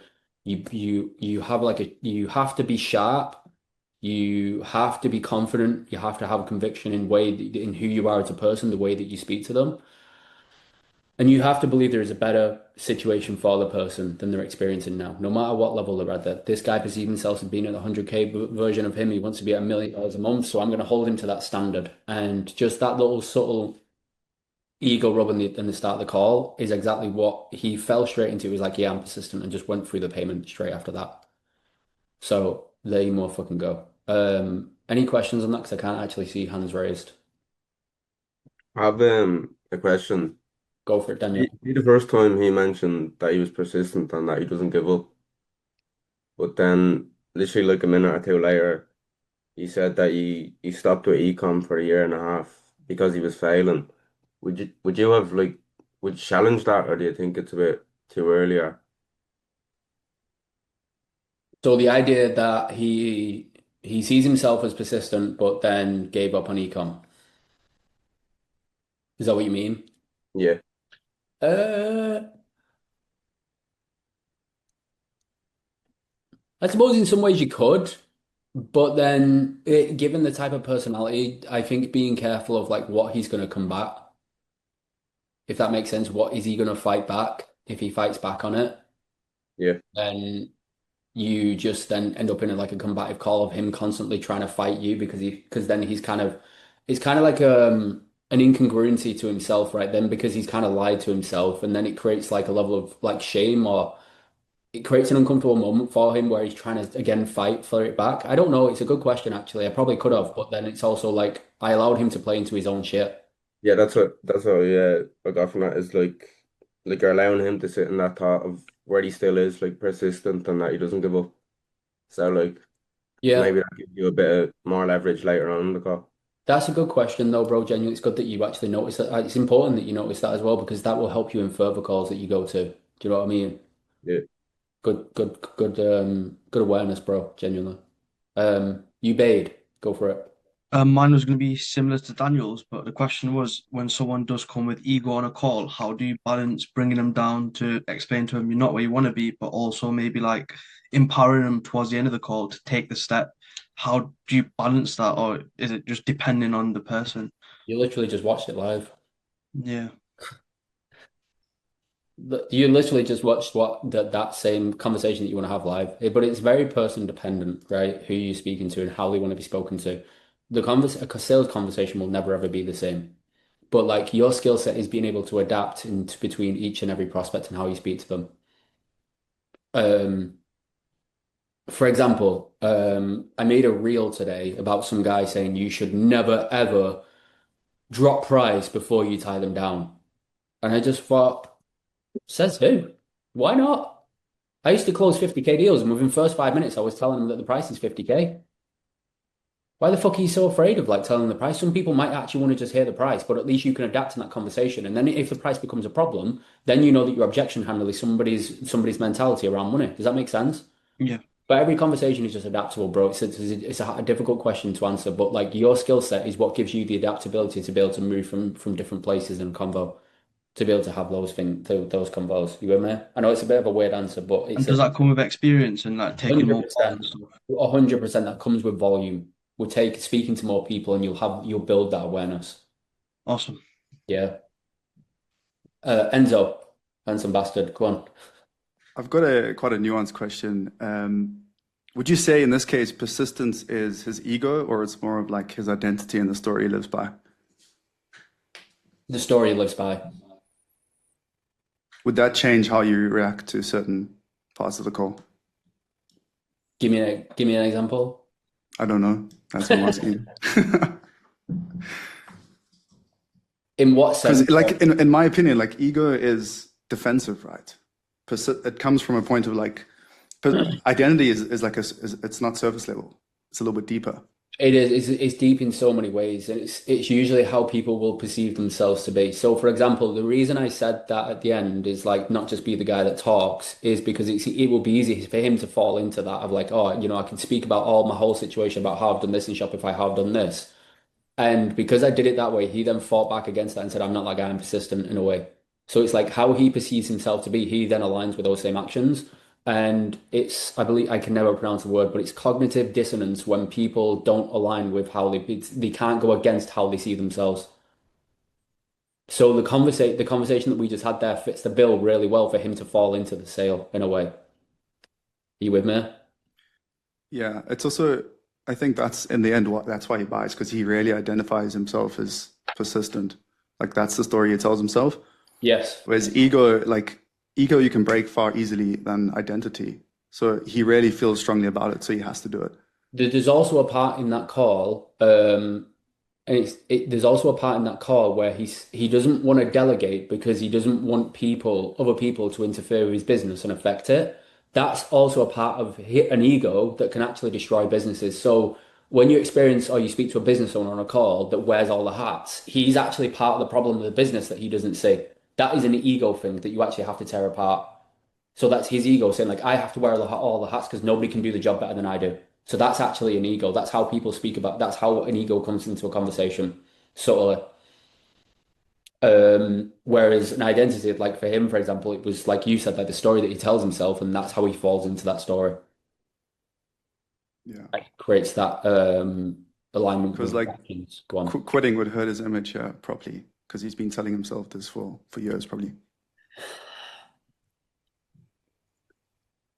It's like me, right? If I told you all, if I I'm trying to think of a good experience. Trying to think of something similar. If okay, here's a good example of it. My identity or the story that I tell myself is I'm somebody that keeps promises to myself. So if you said to me, Enzo, for example, do you want to fly to Cape Town tomorrow and we'll go to the gym tomorrow at 5 a.m.? In my mind, when it comes to 5 a.m., I would be like, fuck that. I don't want to fucking do it. But because of the story that I tell myself that I'm a person that actually follows through and keeps my promises, I would just have to get up based on that full story that I tell myself. Does that make sense? It does, because in the end, he's telling himself the story and he had to be right. So he had to do it. Otherwise, whatever he thinks about other things in life, when he's persistent, it's going to really like damage him. Yeah, I think that's why I always say like who you are. That's a good question, by the way, Enzo. It's a really good question. And I think it's important like why you follow through with your own stuff outside of your own life, because then you can kind of hold people to that standard as well. It's really important to be able to do that. Some people bypass it, but I think just keeping promises to yourself and following through with like what you tell yourself and being congruent is so fucking important. Good question though, bro. Does that help? I know it was a bit wishy-washy answer, but it is nuanced. It does. It does. I think it's subject. You can pretty much perceive it either way. Yeah. Like in this case, it's like reactive persistence, and he has to be right to himself, like most importantly. And the fact that he said it out loud means like at the end when you're cornering him, he has to say, okay, fuck it. Like I said, I'm persistent. I need to be right. Some people will see that as manipulation, but it's not. It's just helping people fall into how they see themselves. And the fact that he needs to be right is probably also driven by his ego as well. Yeah. So it's all linked. I'm driven by my ego. It's not a bad thing if you chase an ego. If you have an ego, like you could sit here and say, I'm the most handsome motherfucker in this fucking chat, and you're probably right. But like if if you actually follow through with that, if that's how you see yourself, then you'll act in accordance to that. Right. So it's like if you see yourself as the guy that gets up and goes to the gym at 5 a.m., you will act in accordance to that. It's like Josh Large, for example. He sees himself as like this big jack guy, and he is, so he acts in accordance with that. And it's your prospect will too. So if you can get them to fall into the story they tell themselves, or the identity, or the ego, they will find it hard to misalign with the actions that come to the end of the conversation. That's also why you smiled when you said he's a smart guy, because you stroked his ego. It is. He loved it. He fucking loved every single part of it. And the rest of the call, he was fucking sweating. Excuses have never paid bills or rent. Cheers, Josh Large. Why'd you send me that? Good question, though, Enzo. Genuinely, I actually appreciate you asking that. Good question. Even I don't have a full answer for that genuinely because I'm not a psychologist, but I just know sometimes I can read people to the point where they'll follow through with it. Cool. Thanks, Will. Edin, sorry. Yeah. This is tied to something that I usually get with a type A prospects on fitness call. And the objection is throughout the call that they keep mentioning that they should know how to deal with solving that problem. And it's like they keep telling themselves throughout the call, I should be able to do this, I should be able to do this. And then they don't buy it because of the same excuse, I should be able to do this on my own. How long have you been struggling with the problem? You mean asking the prospect that, or? Yeah, 100%. How long have you been struggling with the problem? About 5 years. 5 years. Do you believe that's a long time? Yeah. What speaks more truth, the past or the future? Past. Okay. So we can tell ourselves certain stories that we're actually going to fix it, but I think based on the truth, we're just not facing that reality. Would that be fair? Or would you say I'm completely off? Like, because we can tell ourselves these stories are the same stories that keep us stuck for 5 years, or we can actually be humble enough to open up to change. Which one do you think is going to put you in a position where you can actually do X? Me being open to change. Yeah. Cool. But like, they're just that simpler. Like, what speaks more truth, the past or the future? Because the future doesn't exist yet. But the past 5 years have, unfortunately. And you haven't done it then, so why would you do it now? Back to results. Yeah. There, it's just like, it's just facts, just like clear facts, just asking proper questions. And then just not taking shit either. Like, if he believes he can do it on himself, he wouldn't be in your conversation. I'll tell you that for free.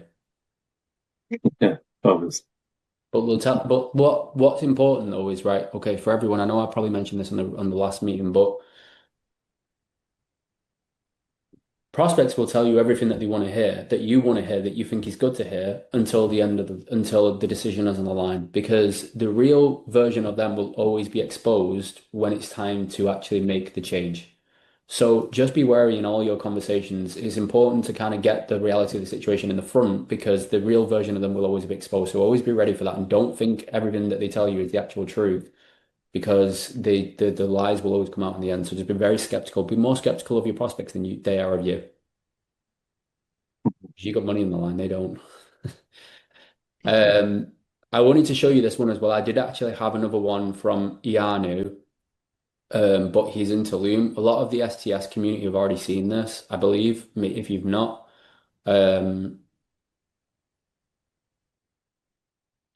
seen it, this will be good for you to watch. I think it's called How Many Times Do You Loop? So this is like right now. This is an objection handling one, just FYI.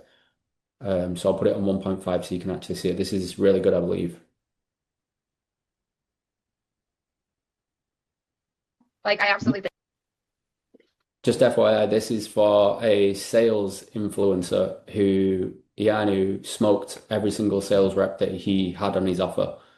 Can anybody think of it top of mind? And Ianu went in there as like the best rep they've had yet. Fucking Matthew, why'd you have to give it away? Fucking Ismail. Johnny Mo. Well, what kind of plans do you offer as far as payments? It completely depends on you. Just FYI, this is really important, by the way. So Johnny Mao is known for like all these mad objection handling reframes on Instagram. The sales reps that bought from Yanu actually asked him, "How do I learn what you've learned, not what I've seen from Johnny?" We don't have like custom. That's what they actually asked Yanu, for example. So we don't have standardized. Sorry, speaks volumes. Oh, fuck off. Sorry, right? We want to meet people where they're at because we hate money being the reason that people can't make money. So I guess is that you asking because like yes, I want to do this. I just need to find out a way to make it work on the numbers end.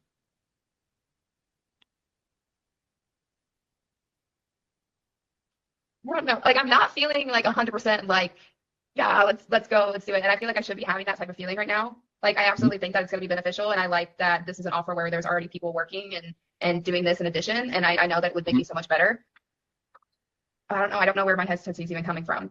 And I guess part of it is the financial side of it. Yeah. Like. Because like I said, I've already racked up so much debt. It's like, but I know it's going to pay off. I know it's going to pay off. It's just scary right now. For sure. So like that's what it is. Yeah. Right? We knew what it was going to be, but it's that dichotomy again, right?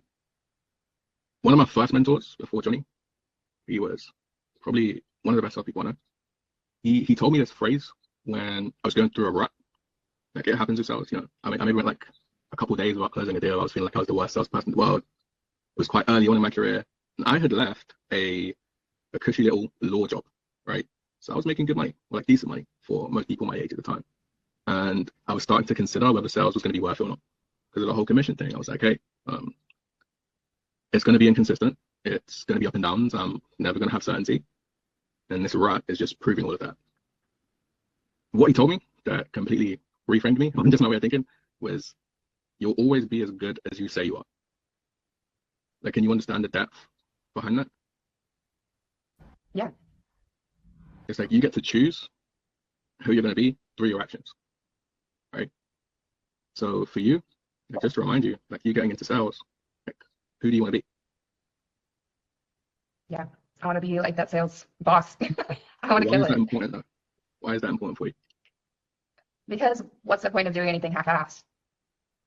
Like, And that's I feel it. a principle, right? But like for you personally, like you are the top salesperson, you're absolutely killing it. Deals are getting closed. You're making a lot of money. Like what does that mean to you to be in that position? I mean, it would just make me feel like But what most people, so like what we kind of do as well, what we kind of teach sometimes is like when you're objection handling to have like a second discovery. So what that means is when you pitch and you're going through logistics or money and stuff like that, it's really important to remind people why they're on the call in the first place. So we typically end up running like a second discovery sometimes if it's actually needed, right? So this is kind of what Yanni was doing now is reminding her of why she's actually here in the first place. Even if they've already had a conversation about it, we're just bringing it back up because those emotions have kind of faded out. So we're bringing them back to the forefront. success in my career, I guess, like a successful career person. And, if I'm putting all this time, like I want to make the most out of my time. And, eventually I want to get to where I don't have to work, 10, 12 hours a day and just be able to close. Like, I don't want to go part-time, I don't guess, but like, I want to be able to get paid based on my performance rather than get paid for the X amount of hours that I put into something. Did you hear how you started what you just said? You said, I just want to, right? So if we narrow that down again, it's like your language isn't matching up to the big goal you have. Yeah. You use just like it's a small thing. So it's like, what are you avoiding or trying to avoid? And we know what that is because of, well, you mentioned this fear, right? The not wanting to come into this and fall flat on your face like anyone would.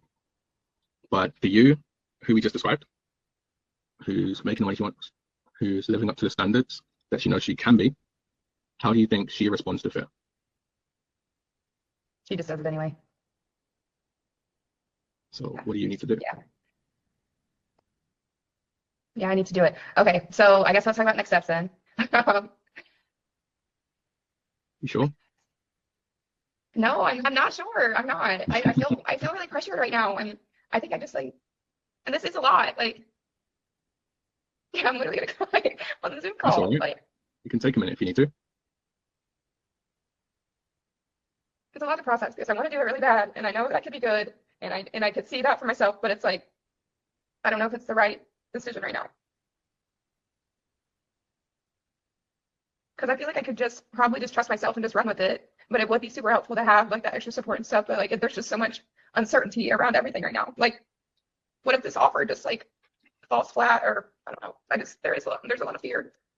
Mhm. And now here I am, and I'm like in this vulnerable state, and you're asking me all these questions, and I'm just like, bro, this is too much.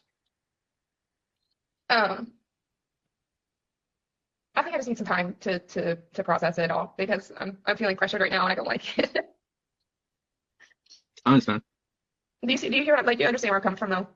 100%. Like, I understand, which is why I asked, like, are you sure? Because, like, is sales something you do 2 people or 4 people? 4 people, I guess. Yeah. So the reason I'm being or asking you what you feel like you need to do is I don't want to force my beliefs into you. It has to be yours. So I guess, is it a case where maybe it's not pressure but tension? So do you mind if I make a suggestion? Is that okay? Yeah, go ahead. Because I think what you're going through right now is very similar to the moment I mentioned where I was in that rut. I wasn't on the greatest offer as well. It was like a 2K ticket, all cold ads. So it was pretty tough, right? And I come from a background, as you can see my name, so it's not an English one, even though I've got the accent, right? So my parents, when I was younger, came to this country, and I come from pretty much nothing, right? So you can imagine how I felt when I was asking people for $2,000, $3,000, $4,000. It didn't feel right to me. That reflected in my sales. I didn't know whether I was going to make it. There was a lot of uncertainty. Is there ever going to be a point in your life where you're 100% sure on what the right thing is to do? It's going to be rare if it is. Yeah. It's like never. Because then you can tell the future. And then you should be doing way more than sales, right? If you can tell the future. So there's always going to be uncertainty.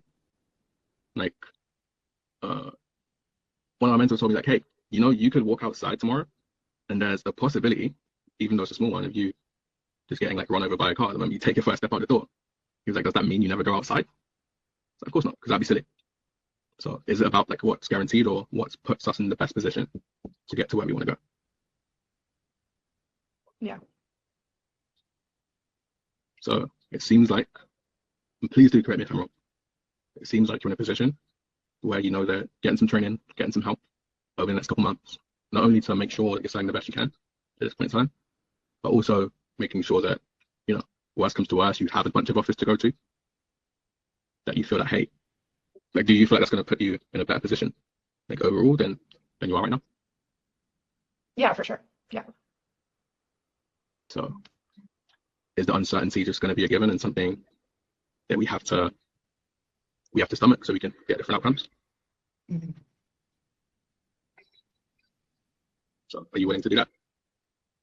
Yeah. Yeah, I want to do it. But I don't think that I want to commit today. I think I need time. There's a really good chance I'm gonna book another call and talk to you guys later. But so as far as like, it's a 3-month thing, so I can maybe do installments over the 3 months. Yeah, like, I mean, I could, depending on, you know, my credit card situation, I'm gonna find out next week on that. You know, I could probably pay in full, and I would just do that because I feel like that's what makes the most sense. But it's like today, I can't. But do you think, like, is there any more resources that I could look at? Like, can I see what the course is like? Like, what can I do right now without having to like fully sit it at this very moment? Man, you're asking the wrong person. You know why I say that? I think you do. Because I shouldn't do it if I'm not fully committed. Not that. Like, I don't believe anyone can ever be 100% on anything. But at the same time, like, if we waited to be 100%, we'd never make any decision. Right? So it's like what you're looking for right now is certainty. Because if I could, and obviously I can't, but if I could guarantee you that if you sign up, whenever you do it, you're 100% going to get the outcome that you want. It's like, would you delay in that scenario? No, I guess not. So it's like, obviously, like 100% guarantees, it doesn't exist. So it's like, how do we make the best decisions for us? Maybe it's not about, you know, being 100% sure. Maybe it's about, you know, 1, believing in yourself, and 2, just putting yourself in the best vehicles that get you the most free time.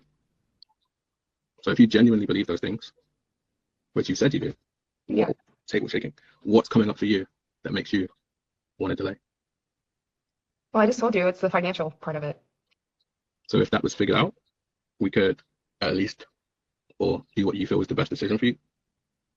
If it was made simpler, but I don't feel like that's the case. It is. You don't think that's the case still?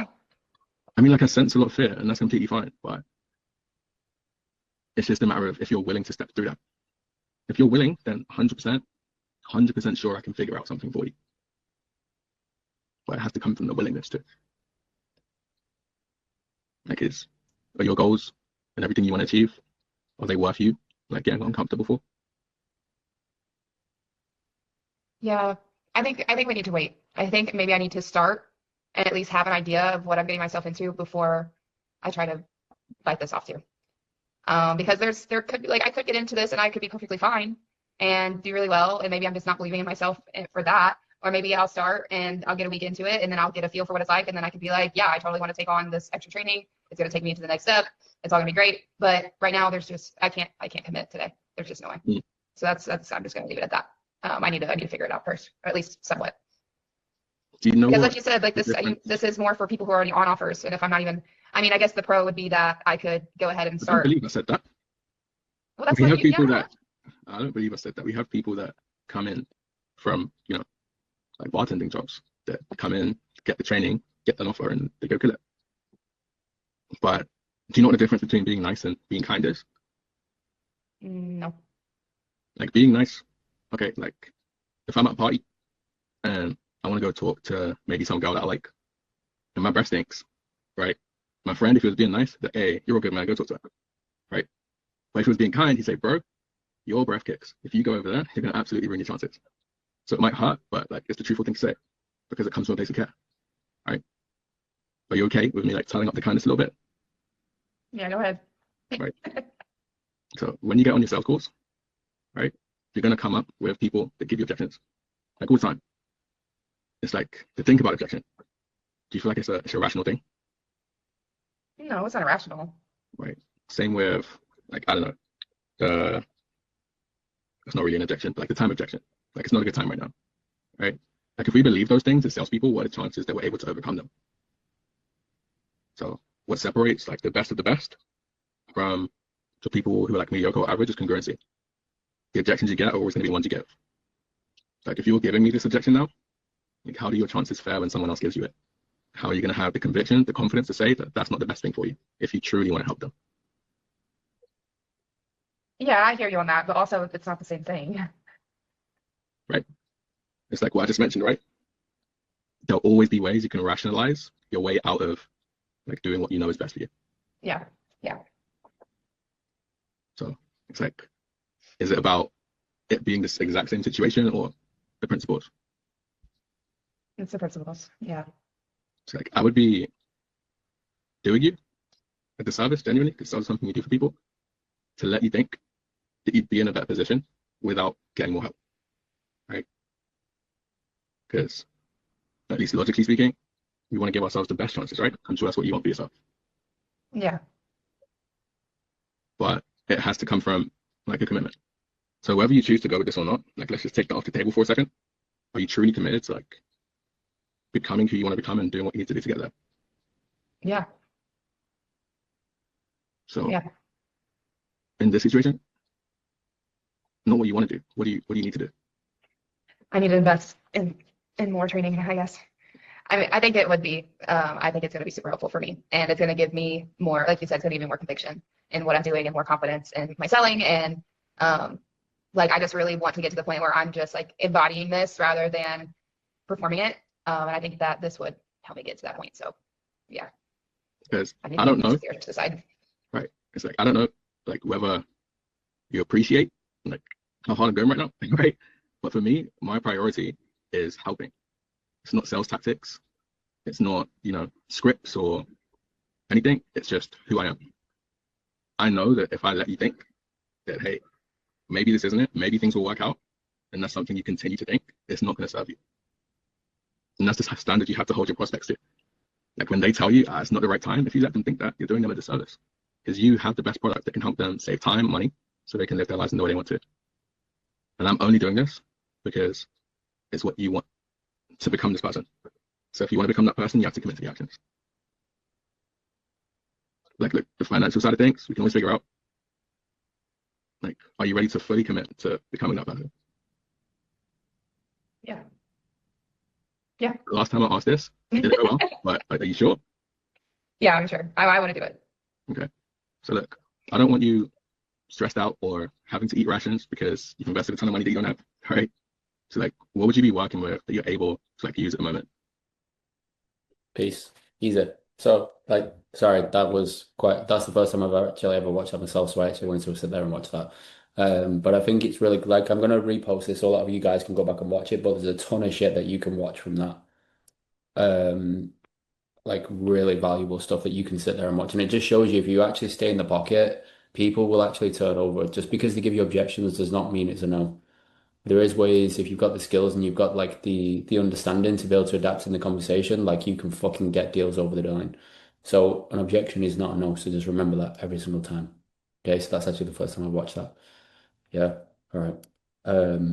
Sweet. Any questions after all of that? Appreciate you all showing up. Any questions off the back of that?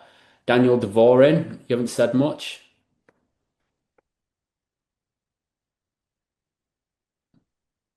Owen? Shit, there's so many people in here. I didn't even realize. Everyone's Yes, brother. No, that was unreal. What did you like about it? And don't lie to me.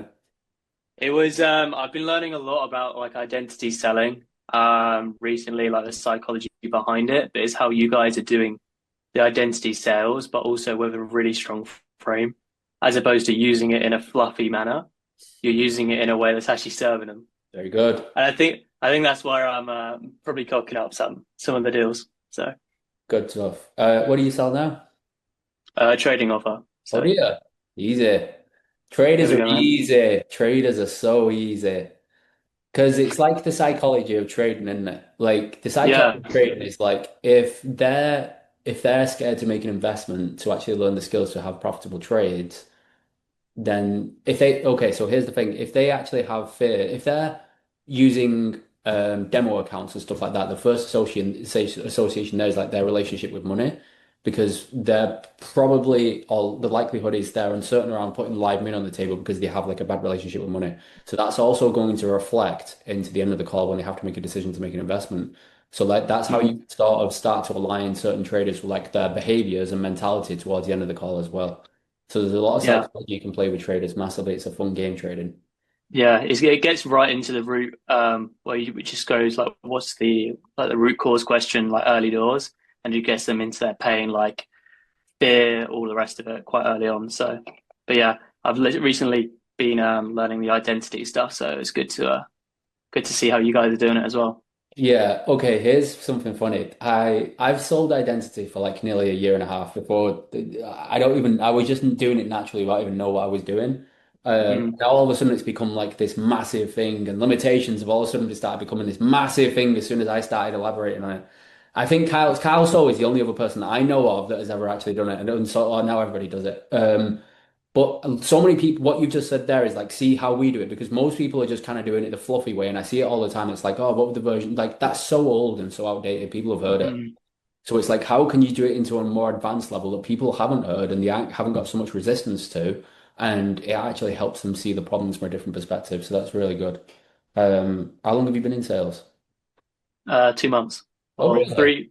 3 months in high ticket, but I had estate agency experience, then cybersecurity, and then I moved like 3 months ago. I quit my full-time job and then went into high ticket. Oh, nice. So Well done. yeah, Good, appreciate it. good, bro. It will change your life, genuinely. Stick to it. It might be difficult sometimes, but I promise you, stick to it. It will change your life. Yeah, no, 100%. I'm already seeing the rewards from it, so it's decent. Good man, love that. Who's offered you so? It's the Trading Geek. Is he Asian man? Yeah. Yeah, I've seen his stuff before. He's got a good YouTube, him actually. He's got a really good organic YouTube. Yeah, it's good buy-in from the prospects that we're speaking with. So Yeah. Where are you from? I know you're from New Zealand. just outside London from Surrey. Nice. Good to see another Yeah. British, another good UK lad back in high ticket sales. You don't get many of them too Yeah. skeptical. Yeah, I know, man. Not many people want to make the jump, do they? No, good lad.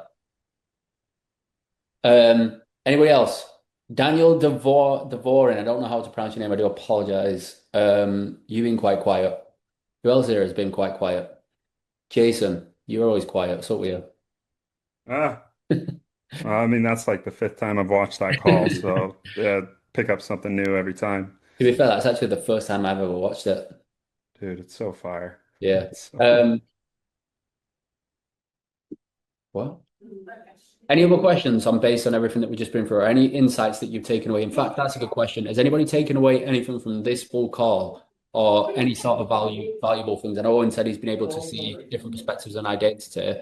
Has there been anything else? Just before that, Kurt, can I ask a question there on the objection handling? Go for it. Yeah. So usually at the top of the call, you know, the way that I've been trained, you would get a tie down and then you would ask why and then you would move on. Like, in a nutshell, what is kind of a framework or what are you wanting to find out during the objection phases? If that makes sense. As opposed to going tie down and then get into it. Because I thought the tie down gives you strength, gives you the leverage to continue. Give me an example. So if a person says, look, you know, it's just a lot of money. Cool, that's not an issue at all. Like, let's put the money to the side for a second. You genuinely believe this can help? Yes. Why? And then you would kind of get behind the real objection.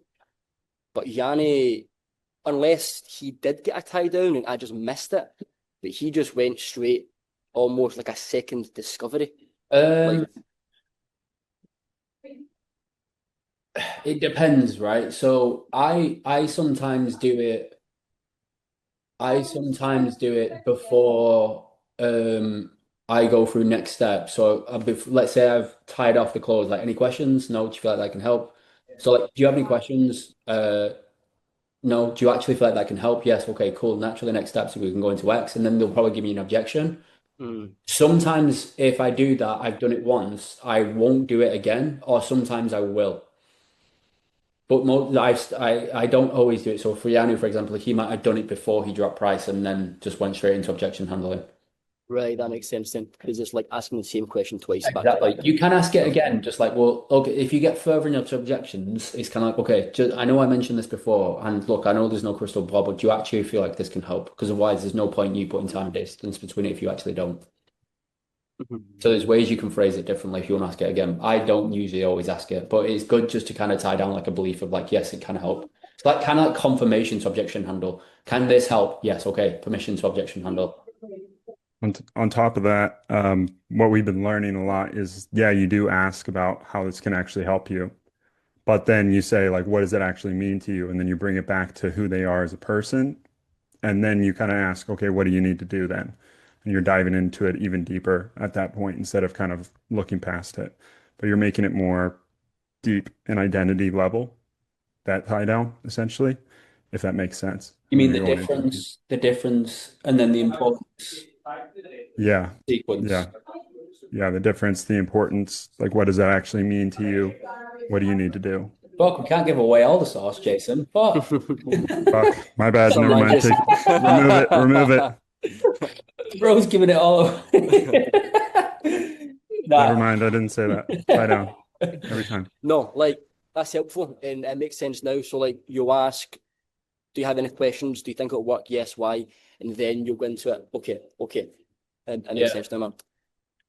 Or I'll do it again if I need to. Most of the time I don't. The way I say this all the time, but the way I objection handle is there'll be a certain belief behind an objection.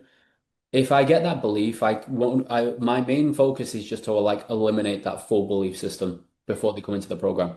So, for example, if anybody's seen that video that I put on YouTube of that objection handler where he wants to put 24 hours in between it, I want him to break that belief system, because if he comes into the program with his belief system of I always take 24 hours before I make a decision, if he comes into the group or the program with that mentality, then when he has to make a bigger decision in business, then he's going to take 24 hours again. That's his competition have already made that decision. So I want to break his belief so he can improve his likelihood of success once he comes in. You with me? Yeah. So when I think of objections that way, I just want to break the belief so he can have a higher likelihood of success when he comes in. Break that down so he comes in successful. Okay. So that's kind of the way I look at objections. Nothing, man. Thank you. No worries, Dylan. Femi, you've spoken a lot but not said much. What do you sell? B2B corporate. Do you? Yeah, boring shit. How do you know how much you know about Carousel? How do you know so much about Carousel? I've been stalking you, aren't I? I hope not. That's good though. Well, how come you're in B2B corp? Is that the plan to escape, or is it a case of you like what you do? No, escape plan, mate. Escape plan. All right, yeah. Very good. Do you want to go into high ticket sales at all, or no? Yeah, that's a general idea. Okay, fair enough. Good stuff though. It's good. Okay. Um, fair. That threw me off. No worries. Any other questions or concerns or anything that you thought was valuable throughout this conversation? Go for it, Arian. Yeah, so this is a bit like very unrelated, but I was wondering, so like once you get to a certain stage as a closer, let's say you get to like what 60, 70K a month, like 80K a month, and then like you want to transition into sales management. How do you do that? Like what's the sales management space like? Like what skills do you need to build up, and how do you position yourself as a closer and a sales manager at the same time? You're still focused on going from setter to closer, aren't you? Yeah. Okay. Don't think about what needs to happen 2 years down the line. Think about what you need to do today, genuinely. Okay. The reason I say that, and I don't mean to put you down with it, the only reason I say that is because we're focused on like a 2 year plan instead of focusing on what we need to do now to make more income. When you get to that level and you're at like 50 grand or 70, whatever you said in commissions as a closer, naturally by like that opportunity will just present itself on your table. Trust me, it will just naturally come. What you need to focus on is the steps that you need to take now instead of focusing on what's that 2 years down the line. Yeah. Yeah. Okay. It's kind of like an ecom guy asking that's still making 10 grand a month in revenue, and he's asking, what do I need to do at $1 million a month? Well, hang on a minute. What do we need to do to get to 100 grand a month revenue first, my friend? You with me? Yeah, no, yeah. Also, one more question. Go for it. I was on an interview with Blake. I don't know if you know who he is, Blake Maddox. Like a couple of weeks ago. And he was like, I told him, I was like, he was like, what's your goal eventually, like 12 months, 24 months down the line? I was like, I want to be a commission sales rep making like 100K a month. I've seen people do it on Insta. They're like, Instagram, they're like, yeah, like for example, very simple example, Yash Kajar, right? I was like, it's possible. So that's kind of what my goal is right now. He was like, I hate to break it to you, man, but that's the whole reason why I got into sales management, because these closers, like they inflate their numbers, and sure, it might be possible, but it's very, very likely. And I was wondering, like, how possible is it to really get to like 100K a month as a commission only sales rep? I think Yash did it. I'm pretty sure Yash did it. I don't think Yash would have inflated his numbers. He was on a good offer with I don't know, he was selling for 7th level. Obviously, I think it's doable, basically. It's doable. It's very rare that somebody can make 100 grand a month in commissions. It's quite a difficult thing to do if you're on a good offer with good volume and you've got a good system in place. Like for Yash, for example, I know that he used to get a lot of money doing referrals. Not a lot of companies can do that. Like for Yash, it was a lot of his money came from referrals and follow-ups. So like they have a good system in place where selling to sales reps becomes a little bit more organized, and Jeremy had a good fucking offer at the time. So a lot of it comes down to your offer as opposed to your actual skills to make 100 grand a month genuinely, and your mentality. Okay. There's nothing stopping you from making 100 grand a month if you want to go and do it. Nobody's going to stop you, only you. But genuinely, I think a reasonable amount, like you need to, you're so focused on like these bigger numbers, focus on something that's closer. Like, I'm not going to say this in a stupid way, right? But last year, I promised myself if I made a certain amount of money within a business, and I would get this, I could have said to myself, I'll go out and get Richard Miller. That would have been stupid, right? Set myself certain closer targets that are within reason that I can head towards. So this was a reasonable amount that I know that I told myself I could make this amount and I'll get this. The first thing you need to focus on are how can I make 20 to 30 grand a month in commissions? Yeah, for sure. No, I have small goals. Then you'll have the awareness of how to get to 50. Then you'll have the awareness of how to get to 100, right? You don't have the awareness now to get to 100. You just don't. And I mean that with good intentions, FYI, because I didn't have the awareness to get to 100 when I was making 20. Yeah, no, thank you. I appreciate it. It means a lot. I think some people did hit 100 grand a month. Whoever that guy, I don't know. I think some people have genuinely hit 100. Okay, thank you. Means a lot. No worries, go for it, bag. Super quick. Kurt, during the call you had with Carlos, were you like worried at any point, especially during the first part of the call, that he would tell you, "Go fuck yourself," with all due respect? So what if he did? Well, that's one lead down, isn't it? Like, Well, what's he going to tell? Like, what reason would he have to tell me to go? If he does tell me to go fuck myself, that's a reflection of him, not me. There's no way in a conversation I would cause somebody to tell me to go fuck myself. I just don't put people in them positions. I'm like pretty aware or like socially aware enough to know like how to speak to someone or how to not speak to someone. right. The only time I've had people tell me to go fuck myself is when I was selling like 2 to 3K deals, and I would just objection handle until the end of the world, and we get off the call and they text the influencer saying Kurt's the worst sales rep ever. But people are going to do that, right? Yeah. When they don't get their own way out, they feel like they're being pressured into a sale when you're just trying to help them through objections. People are going to leave the call and be like, "Hey, influencer, Kurt's the worst sales rep ever," and everybody will experience that. You're always going to experience that. I'm sure Jason's experienced that. I'm sure Ismail's probably experienced that, where people have said that Ismail was really pushy, he's the worst sales rep ever. I get those daily. See? I get those every single day. It's That's people. what Tuesday. Yeah, I've been cussed out multiple times. You'll It's get fine. it, bro. It happens, but it's not a reflection of you. It's just a reflection of them. Just So I don't take it personally, and neither should you.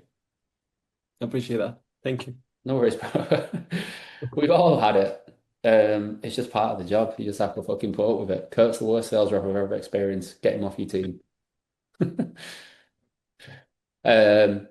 Good question though, I suppose. For anyone in the future. Any other questions, gents? Was this helpful? Can everyone just like put at least a thumbs up for the people that've got the cameras off hiding? Like little girls, just put like the little thumb emoji. Oh, there we go. I just have one question. Go for it. Go on. Yeah, where do we get the call recording? I'll put it up on YouTube probably it'll get uploaded on like Wednesday, I think. Okay. Or you can message me after this, just saying recording, and I'll send it back to you. Okay. Yeah. Thanks. No worries, bro. Anybody else? I know it's been a long call. I appreciate you all sticking around. Hopefully you actually took some good value away from this. Hopefully. Usually I don't rely on hope, but I played enough value for you. Hopefully you should be able to go and take some fucking wins out of this. Don't say I don't do a lot for you. Holy fuck, some people out there will charge you fucking $20,000 for one session of this. I'll just give it away for free because you're all fucking gangsters. And I want you all to win, okay? So just bear in mind, don't say I don't do anything for you, okay? You especially, Timmy. I'm fucking you, bro. That's okay. Yeah, right. If you've no more questions, I was going to do a role play, but most of you are probably pretty exhausted at this point, and I am, to be fair, watching all these calls. Go and enjoy the rest of your day. Go put this to use. Genuinely, don't just watch this and do nothing with it. Take notes, actually execute on the notes, and make a decision on something that you're hesitating through. Whether it's with me or whether it's with somebody else, stop hesitating on the decision. Just fucking make it. You don't get rewarded for being scared in life. Nobody gets rewarded for being scared. You only get scared. You only get rewarded for the decisions that you're uncomfortable with. So just fucking make the decision, whether it's me or somebody else. Okay? Easy peasy. Yeah. All right. Go have a good 2026, boys. Let's go make generational Wi-Fi, life-changing fucking wealth. Yeah? Adam, smile a bit. Fuck. You're ready to make fucking generational Wi-Fi wealth. What you're not smiling about? We're ready to be should be through the fucking roof. Yeah, I know, mate. I know. Easy. All right, gangsters. Right, I'm off. I'm gonna get some food because I'm fucking starving. But it was a pleasure to have you all on. I appreciate you all investing your time with me, the team here today. Let's fucking get it, people. Okay. Thank you very much, Kurt. Gangsters. Thank you, my man. Peace, Kurt. Appreciate it. Peace.